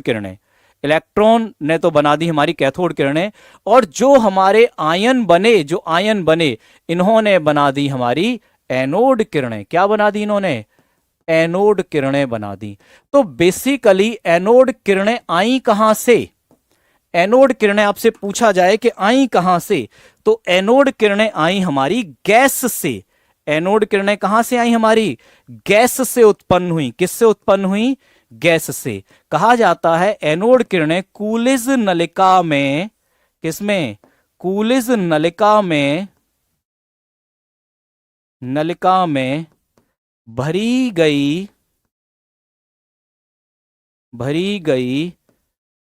गैस से उत्पन्न होती हैं। किससे?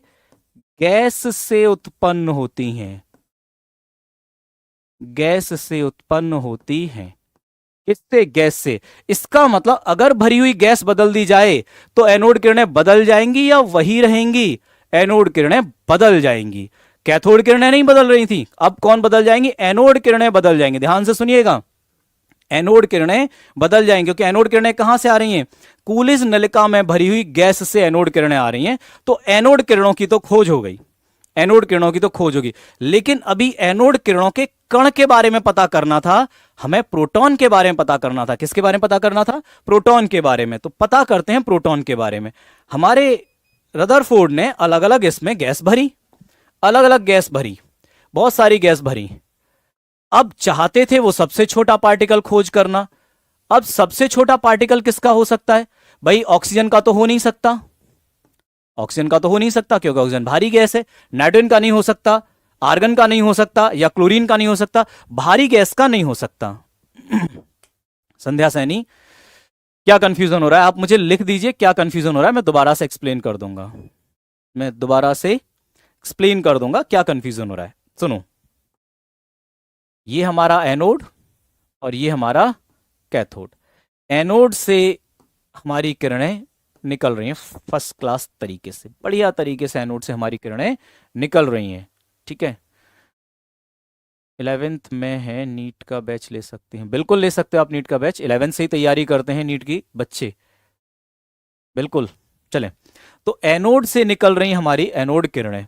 अब एनोड किरणों के जो पार्टिकल्स हैं, एनोड किरणों के जो कण हैं, ये कण कहां से आ रहे हैं? ये कण आ रहे हैं गैस से। कहां से आ रहे हैं ये कण? गैस से आ रहे हैं। क्लियर है, ये कण आ रहे हैं हमारे गैस से।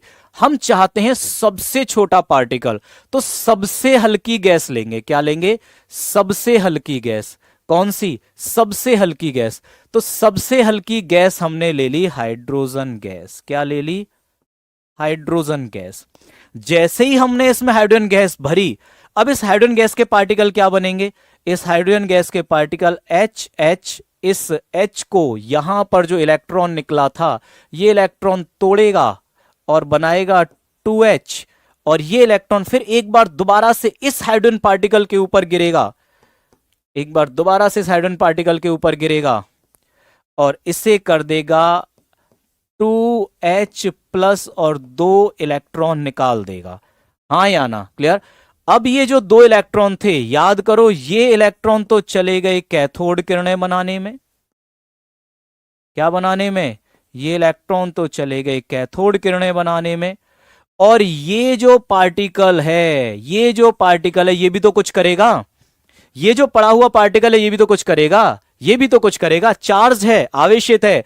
ये पार्टिकल चला गया हमारा एनोड किरणें बनाने में। किसमें? एनोड किरणें बनाने में। यही तो समझा रहा हूं मैं इतनी देर से, यही तो मैं बता रहा हूं, एनोड किरणें बनाने में।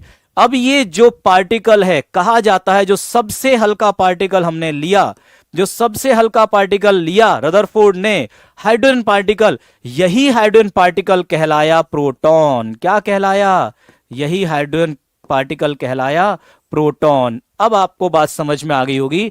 आप गैस कोई भी भर लीजिए, आप गैस कोई भी भर लीजिए कूलिज नलिका में, एनोड किरणें बनेंगी। लेकिन जब आप कूलिज नलिका में हाइड्रोजन गैस भरते हैं, क्या भरते हैं? हाइड्रोजन गैस भरते हैं, तो बनता है प्रोटॉन। क्या बनता है? प्रोटॉन बनता है। चलो मैं दोबारा से शुरू कर देता हूं, इस एक्सपेरिमेंट को दोबारा से शुरू कर देता हूं, ध्यान से देखते जाइएगा। यहां से शुरू हुई हमारी प्रोटॉन की खोज के बारे में। रदरफोर्ड ने जो एक्सपेरिमेंट थॉमसन ने कर दिया था, उस एक्सपेरिमेंट को दोबारा से एक्सप्लेन करने की कोशिश की, उसी एक्सपेरिमेंट को दोबारा से रिपीट किया। उन्होंने वही सारा कुछ सेटअप लगाया, वही वोल्टेज लगाई, वही प्रेशर लगाया, वही सब कुछ किया उन्होंने, और इसमें गैस भरना शुरू किया। गैस हमारे थॉमसन ने भी भरी थी, गैस रदरफोर्ड ने भी भरी। रदरफोर्ड ने गैस भरने के बाद इसमें अलग से कुछ देखने की कोशिश की कि देखते हैं कुछ और मिल सकता है क्या। तो रदरफोर्ड को मिला, क्या मिला? रदरफोर्ड को मिला कि कुछ किरणें एनोड से कैथोड की तरफ भी जा रही हैं, कुछ किरणें एनोड से कैथोड की तरफ भी जा रही हैं। थॉमसन ने क्या देखा था? कि किरणें कैथोड से एनोड की तरफ आ रही हैं। थॉमसन ने देखा कि कैथोड से एनोड की तरफ आ रही हैं। रदरफोर्ड ने देखा कि कैथोड से एनोड की तरफ तो आ ही रही हैं, लेकिन एनोड से कैथोड की तरफ भी जा रही हैं, एनोड से कैथोड की तरफ भी जा रही हैं। तो जब एनोड से कैथोड की तरफ जा रही हैं, तो नाम दिया गया इन्हें एनोड किरणें। क्या नाम दिया गया इन्हें? एनोड किरणें। पहला नाम दिया गया एनोड किरणें। दूसरा नाम इन्हीं किरणों को दिया गया धन किरणें। क्यों? क्योंकि धन से तो दूर जा रही हैं और ऋण पर अट्रैक्ट हो रही हैं।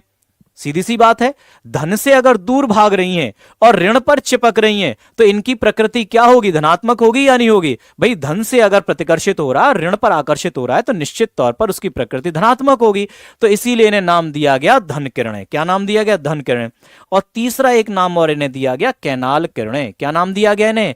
कैनाल किरणें नाम इन्हें दे दिया गया। उम्मीद है आपको यह बात यहां तक अब समझ में आ गई होगी। आगे बढ़ते हैं।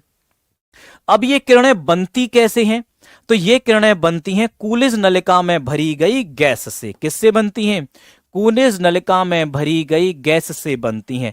अगर आप एक क्वेश्चन मेरा, आप ध्यान से सुनिए, यहां तक की बात अगर आपको समझ में आ गई, ये लाइन अगर आपको समझ में आ गई है, तो आप एक मेरा क्वेश्चन बताएंगे। पहली बात, मैंने आपसे कहा अगर गैस बदल दी जाए कूलिज नलिका में, क्या कर दी जाए, गैस बदल दी जाए, तो क्या होगा, एनोड किरणें, एनोड किरणें, ध्यान से सुनिएगा, एनोड किरणें नियत रहेंगी या परिवर्तित हो जाएंगी।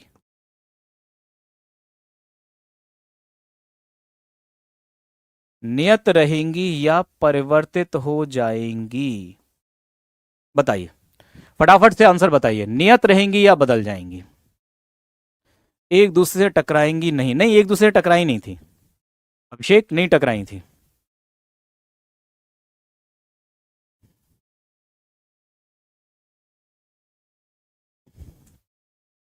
बहुत बढ़िया, सबका आंसर आ रहा है कि परिवर्तित हो जाएंगी, बदल जाएंगी, तो आपको समझ में आ गया है। फिर क्यों कह रहे हो कि समझ में नहीं आया? नियत नहीं रहेंगी, परिवर्तित हो जाएंगी। क्यों परिवर्तित हो जाएंगी? क्योंकि ये एनोड किरणें जो बन रही हैं ये किस पर निर्भर कर रही हैं? इस गैस पर निर्भर कर रही हैं। हाइड्रोजन भरा है तो हाइड्रोजन की बनेंगी, ऑक्सीजन भरा है तो ऑक्सीजन की बनेगी, नाइट्रोजन भरा है तो नाइट्रोजन की बनेगी, हीलियम भरा है तो हीलियम की बनेगी। जिस गैस को भरोगे उसी गैस की एनोड किरणें बन जाएंगी। बात समझ में? उसी गैस का पार्टिकल होगा, उसी गैस का पार्टिकल होगा। यहां तक समझ में आ गया? तो ये तो थी हमारी एनोड किरणें। अब आ जाते हैं, कांस्टेंट नहीं है कन्हैया बेगाना जी, कांस्टेंट नहीं है, कांस्टेंट नहीं है, ठीक है। परिवर्तित हो जाएगी, बदल जाएगी। क्यों? क्योंकि भाई एक बात बताओ, आप हाइड्रोजन भरोगे तो हाइड्रोजन पार्टिकल बनेंगे, क्लियर। आप ऑक्सीजन भरोगे तो ऑक्सीजन पार्टिकल बनेंगे, आप नाइट्रोजन भरोगे तो नाइट्रोजन पार्टिकल बनेंगे। ये पार्टिकल ही तो एनोड किरणें हैं, ये पार्टिकल ही तो एनोड किरणें हैं। भाई कैथोड किरणें क्या थी? इनमें से निकलने वाले इलेक्ट्रॉन थे। कैथोड किरणें क्या थी? इनमें से निकलने वाले इलेक्ट्रॉन थे। और एनोड किरणें क्या है? ये पार्टिकल खुद एनोड किरणें हैं, ये पार्टिकल खुद एनोड किरणें हैं, ठीक है। ये पार्टिकल खुद एनोड किरणें हैं। अब आपको समझ में आ गया होगा, अब आपको समझ में आ गया होगा। चलो आगे बढ़ते हैं, फटाफट से देखिए। यहां तक कि ये स्लाइड कंप्लीट आपकी समझ में आ गई आपको। नेक्स्ट, अब मैं आपसे बोल रहा था, अब मैं आपसे बोल रहा था कि देखो, यहां तक एनोड किरणों की खोज होने के बाद जब बात आई हमारे प्रोटॉन के बारे में कि प्रोटॉन क्या है, तो हमने अलग अलग गैस भरी, हमने मतलब हमारे रदरफोर्ड ने अलग अलग गैस भरी। मान के चलो ये बहुत सारी गैस भरी, तो इनमें से जब हमारे रदरफोर्ड ने हाइड्रोजन गैस भरी तो ये सबसे हल्का पार्टिकल मिला, सबसे छोटा सबसे हल्का, सबसे छोटा सबसे हल्का पार्टिकल मिला। इसे सबसे छोटा सबसे हल्का पार्टिकल मिला, इसे कहा गया प्रोटॉन। इसे क्या कहा गया? इसे कहा गया प्रोटॉन। क्या कहा गया इसे? प्रोटॉन। तो बेसिकली प्रोटॉन क्या हुआ? हाइड्रोजन का पार्टिकल, H प्लस पार्टिकल को प्रोटॉन कहा गया।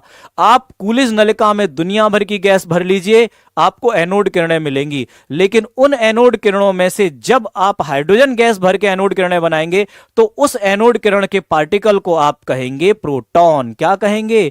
प्रोटॉन कहेंगे। बात समझ में आ गई? अब मुझे लगता है कि आपको यहां पर यह कंसेप्ट क्लियर हो गया होगा। हाइड्रोजन गैस के पार्टिकल को प्रोटॉन कहते हैं, और इसे एक बहुत अच्छे तरीके से मैं आपको याद करा देना चाहूंगा। देखो, आप जानते हैं हमारे पास हाइड्रोजन के 3 समस्थानिक होते हैं, 1H1, 1H2 और 1H3। जानते हैं 1H1 जो समस्थानिक होता है हमारा हाइड्रोजन का, इसे हम प्रोटियम के नाम से जानते हैं। बिल्कुल रंग बदल जाएगा, बिल्कुल रंग बदल जाएगा, इसके बारे में बात करेंगे अभी हम, प्रॉपर्टीज में, गुणों में बात करेंगे। 1H1 इसे हम प्रोटियम कहते हैं। क्या कहते हैं इसे? हम प्रोटियम कहते हैं। क्यों? क्योंकि ये सबसे हल्का है, ये सबसे हल्का है और प्रोटॉन बनाने में भाग लेता है। हाँ या ना?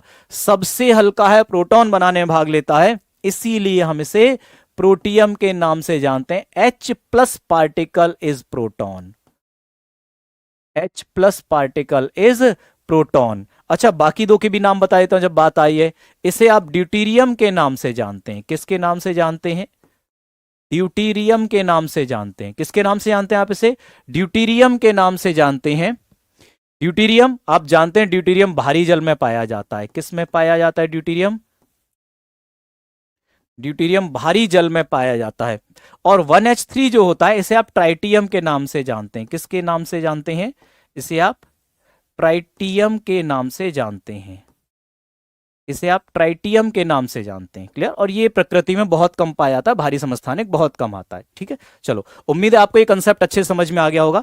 अब बात करते हैं हमारी एनोड किरणों के गुणों के बारे में। मैं एक लास्ट लाइन और आपके लिए लिख देता हूं नोट में, बहुत इंपॉर्टेंट नोट, और ये नोट आपके लिए बहुत ज्यादा इंपॉर्टेंट रहेगा। नोट, हाइड्रोजन कण ही प्रोटॉन कहलाता है। हाइड्रोजन कण ही प्रोटॉन कहलाता है। हाइड्रोजन कण ही प्रोटॉन कहलाता है। That's a very very very important point for you, तुम लोगों के लिए बेहद इंपॉर्टेंट पॉइंट है। चलिए, उम्मीद है कंसेप्ट समझ में आ गया होगा। आगे बढ़ते हैं। अब बात आती है हमारी एनोड किरणों के गुणों के बारे में। वन बाय वन गुणों के बारे में बात करते हैं। पहला गुण, धनात्मक होती हैं। कैसी होती हैं? धनात्मक होती हैं।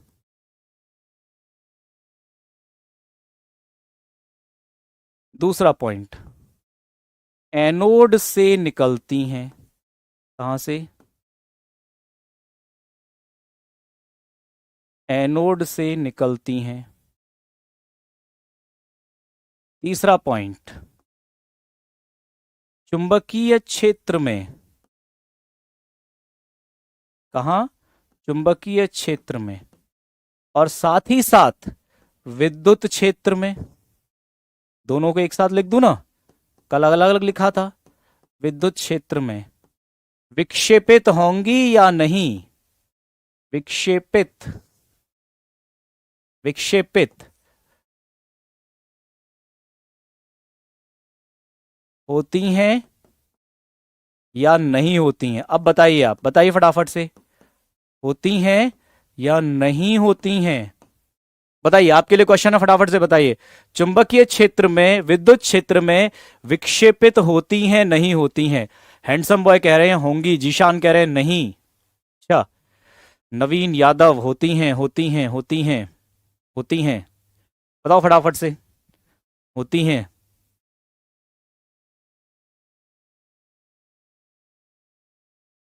Sir please fast. Pragati Chaurasia ji, बिल्कुल फास्ट चलेंगे, लेकिन कुछ बच्चों को जब कंसेप्ट नहीं समझ में आता है तो जिम्मेदारी ये भी है कि उन बच्चों को थोड़ा सा स्लो होकर समझाया जाए। अभी मैं फास्ट चल रहा था तो कुछ बच्चों को समझ में नहीं आ रहा था, है ना? तो प्रगति चौरसिया जी, होती हैं। विक्षेपित, विक्षेपित मतलब डेविएट हो जाना। बिल्कुल, सब लोगों का आंसर सही है, सब लोगों का आंसर सही है, विक्षेपित होती हैं। अच्छा, विक्षेपित क्यों होंगी? क्यों होंगी विक्षेपित? क्योंकि आवेशित होती हैं ना, आवेश के कारण। किसके कारण?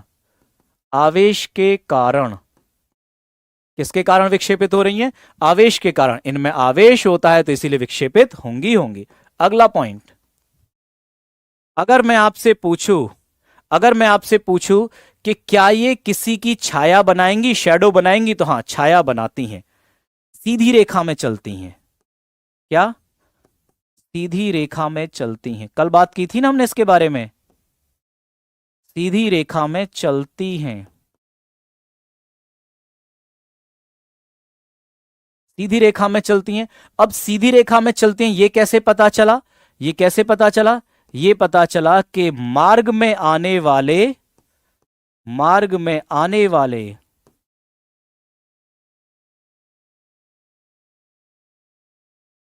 पदार्थ या वस्तु की छाया बना देती हैं। क्या कर देती हैं? वस्तु की छाया बना देती हैं। छाया बनाती हैं। छाया बनाती हैं। बना दी छाया। चलिए, अगली बात मैं आपसे पूछूं, बताइए। अगला, दाब, ये दाब उत्पन्न करेंगी या नहीं करेंगी? दाब उत्पन्न करेंगी या नहीं करेंगी? बताओ फटाफट से सब लोग, दाब उत्पन्न करेंगी या नहीं करेंगी? बताओ।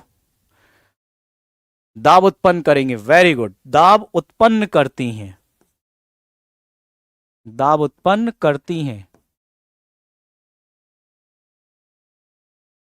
दाब उत्पन्न करती हैं। ठीक, बहुत बढ़िया। अगला पॉइंट, कितने हो गए हमारे? 5 पॉइंट्स हो गए, 6। अगला पॉइंट, इनका ई बाई एम बहुत इंपॉर्टेंट है। ई बाई एम नियत होगा या परिवर्ती होगा? बताओ, इनका ई बाई एम नियत होगा या परिवर्ती होगा? इंपॉर्टेंट है, इसीलिए मैंने 3 स्टार लगाया है। ई बाई एम नियत होगा या परिवर्ती होगा? देखो, तुक्का मत लगाना, सोच के कंसेप्ट सोचना तब आंसर देना, तुक्का मत लगाना प्लीज, आई एम रिक्वेस्टिंग, आपसे प्रार्थना है, आप तुक्का मत लगाना बस। नियत या परिवर्ती? तुक्का मत लगाना, मैं वापस बोल रहा हूं, तुक्का मत लगाना प्लीज। नियत या परिवर्ती? बहुत लोगों का आंसर गलत है, नियत नहीं होगा, परिवर्ती होगा, परिवर्ती होगा। क्या होगा? परिवर्ती होगा। ध्यान से सुनना, परिवर्ती होगा। मैंने कहा है एनोड किरणों का, अगर आपसे पूछा जाए कि प्रोटॉन का, तो नियत होगा, और आपसे कहा जाए एनोड किरणों का, तो परिवर्ती होगा। क्यों होगा परिवर्ती? सुनो, ई बाई एम, ई का मान तो चलो ठीक है, कितना होगा यहां पर? 1.6 गुणा 10 की घात -19 कूलम। बात बिल्कुल सही है, बात बिल्कुल सही है, लेकिन m का जो मान यहां पर होगा ये नियत नहीं होगा। m का मान क्या होगा? गैस का परमाणु भार रखना पड़ेगा। क्या रखना पड़ेगा? गैस पर निर्भर करेगा। मास किस पर निर्भर करेगा? गैस पर निर्भर करेगा। अगर आप गैस बदल देंगे, अगर आप गैस बदल देंगे तो मास बदल जाएगा, गैस बदल देंगे तो m बदल जाएगा, और m बदल जाएगा तो E बाई एम बदल जाएगा। गैस बदल देंगे तो m बदल जाएगा, और m बदल जाएगा तो E बाई एम बदल जाएगा। ठीक है, आपसे गलत हुआ है तो इसका मतलब ये आपको याद करना है, आपसे गलत हुआ है तो इसका मतलब आपको ये याद करना है। ठीक है, याद रखना, जब भी आपसे कोई क्वेश्चन पूछा जाए, मैं आपको एक बहुत अच्छी ट्रिक बताता हूं मेमोरी थोड़ी शार्प करने की। जब भी आपसे कोई क्वेश्चन पूछा जाए, क्लास में आपसे कोई टीचर्स पूछे, या आप खुद क्वेश्चन सॉल्व कर रहे हैं, खुद अटेम्प्ट कर रहे हैं, तो जो क्वेश्चन आपसे सॉल्व हो रहा है, सही हो रहा है एक बार में, आपको जनरली उससे रिवाइज करने की जरूरत नहीं है। अगर आप उसे रिवाइज नहीं भी करेंगे तो भी उसे सही होने के चांसेस आपके मैक्सिमम है, आप उसे सही कर ही देंगे, क्योंकि आपने पहली बार सही किया, तो इसका मतलब आप उसके लिए अप्रोच जो लगा रहे हैं वो सही है आपके ब्रेन में। लेकिन अगर कोई क्वेश्चन आपसे गलत हो रहा है तो इसका मतलब वो आपको रिवाइज करना है, वो आपको दोबारा देखना है, अगली बार देखना है, फिर अगली बार देखना है। ठीक, तो आपसे ये क्वेश्चन गलत हुआ है तो इसका मतलब आपको इसके बारे में सोचना है, इसे 1-2 बार रिवाइज करना है। ज्यादा रिवाइज करने की जरूरत नहीं पड़ेगी, क्योंकि मैं क्लास में ही आपसे इस तरह से बातें करूंगा कि आपको ये चीजें याद हो जाएंगी। ठीक है, लेकिन आपको ये रिवाइज करना ही पड़ेगा अब, क्योंकि आपसे ये क्वेश्चन गलत हुआ है। तो ई बाई एम नियत नहीं होगा। दूसरी बात, अगली बात, आपसे कहा जाए कि जो यहां पर चमक या रंग बना है, अब बताओ इसके बारे में, चमक या रंग नियत होगा या परिवर्ती होगा? चमक या रंग नियत होगा या परिवर्ती होगा? अब बताओ, अब बताओ। प्रगति चौरसिया, धन्यवाद। बताओ, प्रिंसी पटेल, परिवर्ती, बहुत बढ़िया, परिवर्ती, बहुत बढ़िया। अब सबका आंसर सही आएगा, अब बिल्कुल सबका आंसर सही आएगा। चमक भी परिवर्ती होगी, नियत नहीं होगी। क्यों? क्योंकि चमक किस पर निर्भर करती है? गैस पर निर्भर करती है, गैस के पार्टिकल पर निर्भर करती है। अब गैस का पार्टिकल अलग अलग होगा तो चमक भी अलग अलग बनेगी, चमक भी अलग अलग बनेगी। तो ये बात हुई हमारी, ये बात हुई हमारी कैथोड किरणों के बारे में। उम्मीद है कैथोड किरणें आपको समझ में आ गई होंगी। हमने एनोड किरणें, हमने कैथोड किरणें पढ़ी कल, आज हमने एनोड किरणें पढ़ी, हमने इलेक्ट्रॉन खोज लिया, हमने प्रोटॉन खोज लिया। यही आपके सिलेबस में, यही आपसे पूछा जाता है। अब जब ये चीजें खोज ली गई तो फिर बात शुरू हुई परमाणु मॉडल के बारे में। किसके बारे में? परमाणु मॉडल, परमाणु प्रतिरूप के बारे में। कहा जाता है कि 1897 में जब थॉमसन ने इलेक्ट्रॉन खोजकर दे दिया था, तभी थॉमसन के दिमाग में यह बात घूमने लगी थी कि जब इलेक्ट्रॉन है हमारे परमाणु में, तो ऐसा नहीं है कि उसमें कुछ और नहीं हो सकता, उसमें कुछ और भी होगा। ये थॉमसन का दिमाग आया था सबसे पहले। किसका दिमाग में आया? किसके दिमाग में ये थॉट आई थी? थॉमसन के दिमाग में। जे थॉमसन बड़े ही काबिल, बड़े ही जीनियस व्यक्ति थे। थॉमसन के दिमाग में ये बात आई कि अगर कोई हमारे पास पार्टिकल है, जिसे हम परमाणु कहते हैं, जिसके बारे में पहले ही डाल्टन ने बता दिया था। किसने बता दिया था? डाल्टन ने बता दिया था। हाँ बिल्कुल, न्यूट्रॉन की खोज कुल परमाणु भार के आधार पर की गई थी। उसके लिए कोई एक्सपेरिमेंट हुए थे, उसके लिए बॉम्बार्डिंग एक्सपेरिमेंट हुए थे, लेकिन वो आपके सिलेबस में नहीं है, वो आपको पढ़ना भी नहीं है, ठीक है? वो आपसे पूछा भी नहीं आता, तो वहां नहीं जाएंगे, हम यहां पर बात करेंगे। तो थॉमसन ने जब इलेक्ट्रॉन खोज कर दिया, इलेक्ट्रॉन कब खोज कर दिया इन्होंने इलेक्ट्रॉन खोज कर दिया था 1897 में। 1897 में जो इलेक्ट्रॉन खोज कर दिया, और उससे पहले 1808 में डाल्टन ने बताया था कि परमाणु सबसे छोटा कण है, परमाणु है, तो परमाणु के अंदर इलेक्ट्रॉन है। अब इलेक्ट्रॉन नेगेटिव है, यह भी कंफर्म हो गया था। इलेक्ट्रॉन क्या है? नेगेटिव पार्टिकल है। और परमाणु न्यूट्रल है, परमाणु के पास कोई आवेश नहीं है। तो इसका मतलब थॉमसन ने अपने दिमाग में परिकल्पना की कि हमारे एटम में इलेक्ट्रॉन के साथ साथ कोई एक धनावेशित कण भी होगा, कोई एक धनावेशित कण भी होगा, लेकिन इसकी खोज नहीं की, इसके बारे में बताया नहीं, इसके लिए थॉमसन ने दिमाग नहीं लगाया। उसके लिए फिर कहा जाता है कि 1809-1807 में हमारे रदरफोर्ड आए, उन्होंने प्रोटॉन को खोज कर दे दिया था। लेकिन जब थॉमसन ने इलेक्ट्रॉन को खोजा, उसके बाद से ही थॉमसन ने परमाणु का प्रतिरूप बनाने की कवायद शुरू कर दी थी कि परमाणु की कोई संरचना तो होनी चाहिए, परमाणु का कोई मॉडल तो होना चाहिए। क्यों? क्योंकि भाई अगर इसमें इलेक्ट्रॉन है, परमाणु मान के चलो ये परमाणु है, इसमें इलेक्ट्रॉन है, तो इलेक्ट्रॉन कहीं ना कहीं रखे हुए तो होंगे। आपसे कह दिया जाए कोई एक कमरा है, उस कमरे में कुछ सामान रखा हुआ है, तो क्या सामान ऐसे ही पड़ा हुआ है, बिखरा हुआ है, या उसकी कोई व्यवस्था है? उसकी कोई ना कोई व्यवस्था है। तो सबसे पहले थॉमसन के दिमाग में यह बात आई कि हमारे परमाणु में हमारे जो मूल कण हैं उनकी कोई ना कोई एक व्यवस्था होगी। तो चलिए अब उस व्यवस्था के बारे में बात कर लेते हैं, और उसी व्यवस्था को कहा गया परमाणु मॉडल। तो सबसे पहला परमाणु मॉडल तो दिया था थॉमसन ने। हमारे पास 3 परमाणु मॉडल आए, थॉमसन का, रदरफोर्ड का और बोर का। उसके बाद आज हम जो पढ़ते हैं वो मॉडर्न एटॉमिक स्ट्रक्चर्स है, जिसके बारे में आगे बात करेंगे। तो सबसे पहले हमारे थॉमसन का परमाणु मॉडल आया। किसका मॉडल आया? थॉमसन का परमाणु मॉडल आया। किसका? थॉमसन का परमाणु मॉडल। अब थॉमसन ने क्या किया? थॉमसन ने एक्सपेरिमेंट तो नहीं किया। थॉमसन बड़े ही समझदार व्यक्ति थे, मार्केट में घूमते रहते थे, दिमाग में सोचते रहते थे क्या होगा क्या होगा क्या होगा। तो एक दिन थॉमसन ने मार्केट में घूमते हुए कटा हुआ तरबूज देखा। क्या देखा? कटा हुआ तरबूज देखा। और कटे हुए तरबूज में उन्होंने क्या देखा? कटे हुए तरबूज में उन्होंने देखा कि बहुत सारा लाल भाग है, बहुत सारा लाल भाग है, और इस लाल भाग में बीच बीच में काले काले बीज हैं, बीच बीच में काले काले बीज हैं, बीच बीच में काले काले बीज हैं। बस थॉमसन के दिमाग की बत्ती जल गई, थॉमसन के दिमाग की बत्ती जल गई। अरे ऐसा ही होगा एटम, ऐसा ही होगा। एटम होगा गोल, उसका मुख्य भाग बना होगा किसी, उसका मुख्य भाग बना होगा किसी धनात्मक कण से।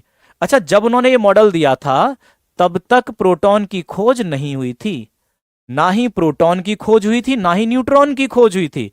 तब तक ना ही प्रोटॉन की खोज हुई थी, ना ही न्यूट्रॉन की खोज हुई थी। उन्होंने कहा था कि जो लाल भाग है ये धनात्मक कण का बना होगा। किसका बना होगा? धनात्मक कण का बना होगा इसका लाल भाग। और बीच बीच में जो बीज हैं ये वो हैं जो मैंने बताया है। क्या? इलेक्ट्रॉन। इलेक्ट्रॉन तो थॉमसन ने बताया था ना, तो ये हैं इलेक्ट्रॉन, ऋणात्मक कण। क्या? ऋणात्मक कण। और ऋणात्मक कण कौन है? ये है इलेक्ट्रॉन। ये कौन है? इलेक्ट्रॉन। इलेक्ट्रॉन बाद में जाकर ये धनात्मक कण है, इसे प्रोटॉन के नाम से जाना दुनिया ने। किसके नाम से जाना? इसे प्रोटॉन के नाम से जाना दुनिया ने। ये बात हमारे किसने कही? ये बात कही हमारे थॉमसन ने।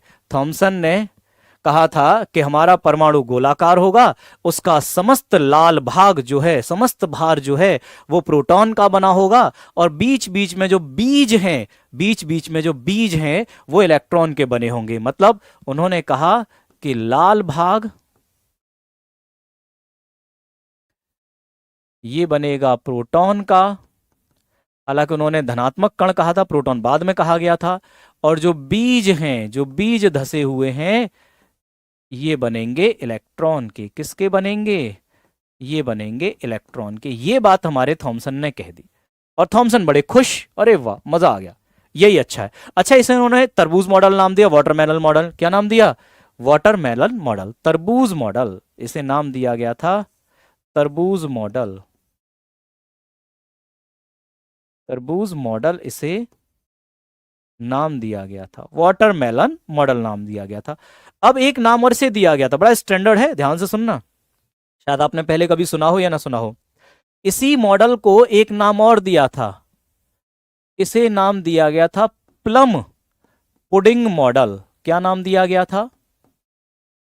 Plum pudding model. अब ये प्लम पुडिंग क्या होता है?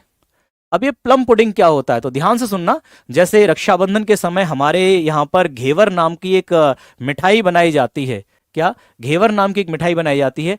ऐसे ही क्रिश्चियंस में एक मिठाई बनाई जाती है जिसे हम बोलते हैं प्लम पुडिंग। क्या बोलते हैं? Plum pudding. ये प्लम पुडिंग है क्या? तो बेसिकली मिठाई का नाम है पुडिंग। ये ऐसे करके मिठाई है और ये बनी होती है मावे की इस तरह से, और इसमें बीच बीच में इसे क्या बोलते हैं? इसे बोलते हैं पुडिंग। इस मिठाई को क्या बोलते हैं? पुडिंग बोलते हैं इस मिठाई को। इस मिठाई को पुडिंग बोलते हैं। और इसके बीच बीच में बेर लगा दिए जाते हैं। क्या लगा दिए जाते हैं? बेर। जैसे हमारे घेवर में लगा दिए जाते हैं ना, बादाम लगा दिए जाते हैं, है ना, ऐसे यहां पर बीच बीच में बेर लगा दिए जाते हैं। क्या लगा दिए जाते हैं? प्लम। क्या लगा दिए जाते हैं? प्लम। तो पूरा नाम क्या होता है इसका? Plum pudding. क्या होता है? Plum pudding. ठीक है, तो प्लम पुडिंग मॉडल इसे नाम दिया किसने? थॉमसन ने। उन्होंने कहा कि प्लम जो है ये इलेक्ट्रॉन होगा। प्लम क्या होगा? इलेक्ट्रॉन होगा। और पुडिंग जो है ये क्या होगी? ये प्रोटॉन को शो करेगी। किसे शो करेगी? प्रोटॉन को शो करेगी। ये कहा थॉमसन ने और थॉमसन बड़े खुश। थॉमसन को लगा बस मजा आ गया, अब तो नोबेल प्राइज मिलना ही बाकी है। लेकिन जब इस मॉडल को एक्सपेरिमेंट्स पर रखा गया, इस मॉडल से एक्सपेरिमेंट को प्रूफ करने की कोशिश की गई, तो एक्सपेरिमेंट साबित नहीं हो पाए। केवल एक चीज साबित हुई इससे, इस मॉडल से केवल एक ही चीज साबित हुई। क्या? इस मॉडल से केवल एक ही चीज एक्सप्लेन हो पाई, वो एक्सप्लेन हुई हमारे परमाणु की उदासीनता। क्या? परमाणु की उदासीनता। परमाणु की उदासीनता सिद्ध हुई। उदासीनता तो सिद्ध हो ही जाएगी, उदासीनता तो सिद्ध हो ही जाएगी, क्योंकि इलेक्ट्रॉन प्रोटॉन दोनों एक दूसरे को कैंसिल कर देंगे। इलेक्ट्रॉन नेगेटिव, प्रोटॉन पॉजिटिव, दोनों बराबर बराबर एक दूसरे को कैंसिल कर देंगे। कैंसिल हो जाएगा तो परमाणु हो गया उदासीन। तो परमाणु की उदासीनता तो सिद्ध हो गई, लेकिन परमाणु का स्थायित्व, हमारे जो भी एक्सपेरिमेंट्स में स्पेक्ट्रम बनते हैं, वो सारी चीजें, न्यूट्रॉन कैसे अरेंज है, इन सारी चीजों को नहीं बता पाए। इन सारी चीजों को नहीं बता पाए। तो परमाणु की उदासीनता तो सिद्ध हो गई, परमाणु की उदासीनता तो सिद्ध हो गई, लेकिन परमाणु में जो स्पेक्ट्रम बनता है ये कैसे बनता है? नहीं बता पाए। ये नहीं बता पाए। परमाणु का स्थायित्व नहीं बता पाए। क्यों नहीं बता पाए?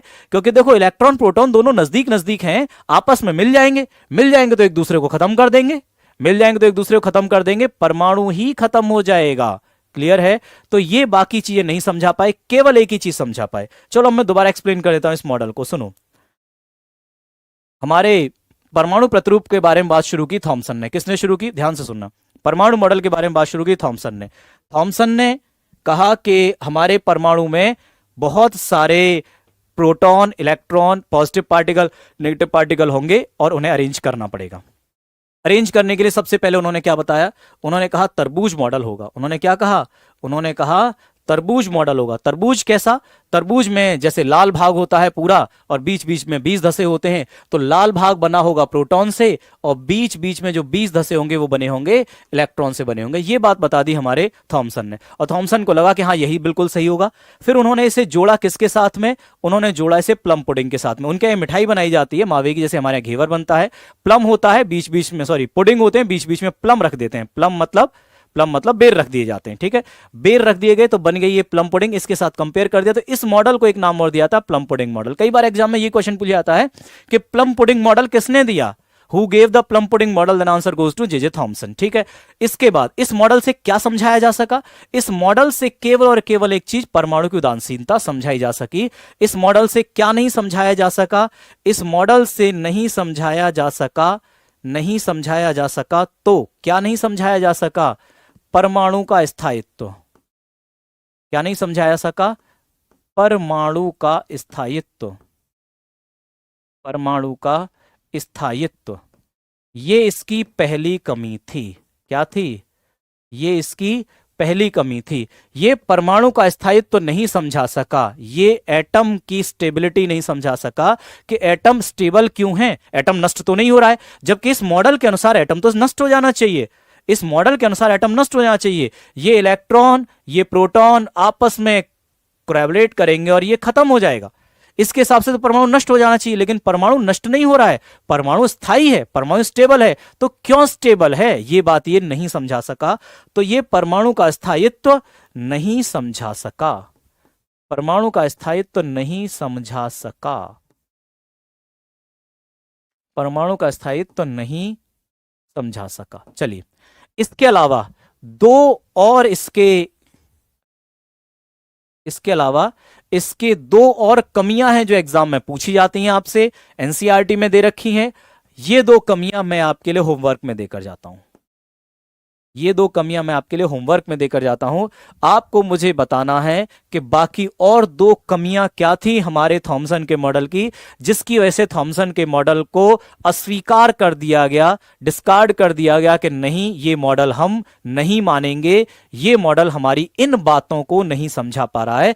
ये दो बातें मुझे आपको बतानी। एक बात मैंने आपको बता दी कि इस मॉडल से परमाणु के स्थायित्व को नहीं समझाया जा सका। अब बाकी दो और कौन सी बातें थी जिसकी वजह से इस मॉडल को अस्वीकार कर दिया लोगों ने, डिस्कार्ड कर दिया कि हम इसे नहीं मानेंगे। चलिए, बहुत बहुत धन्यवाद आप सभी लोगों का मेरे साथ जुड़ने के लिए।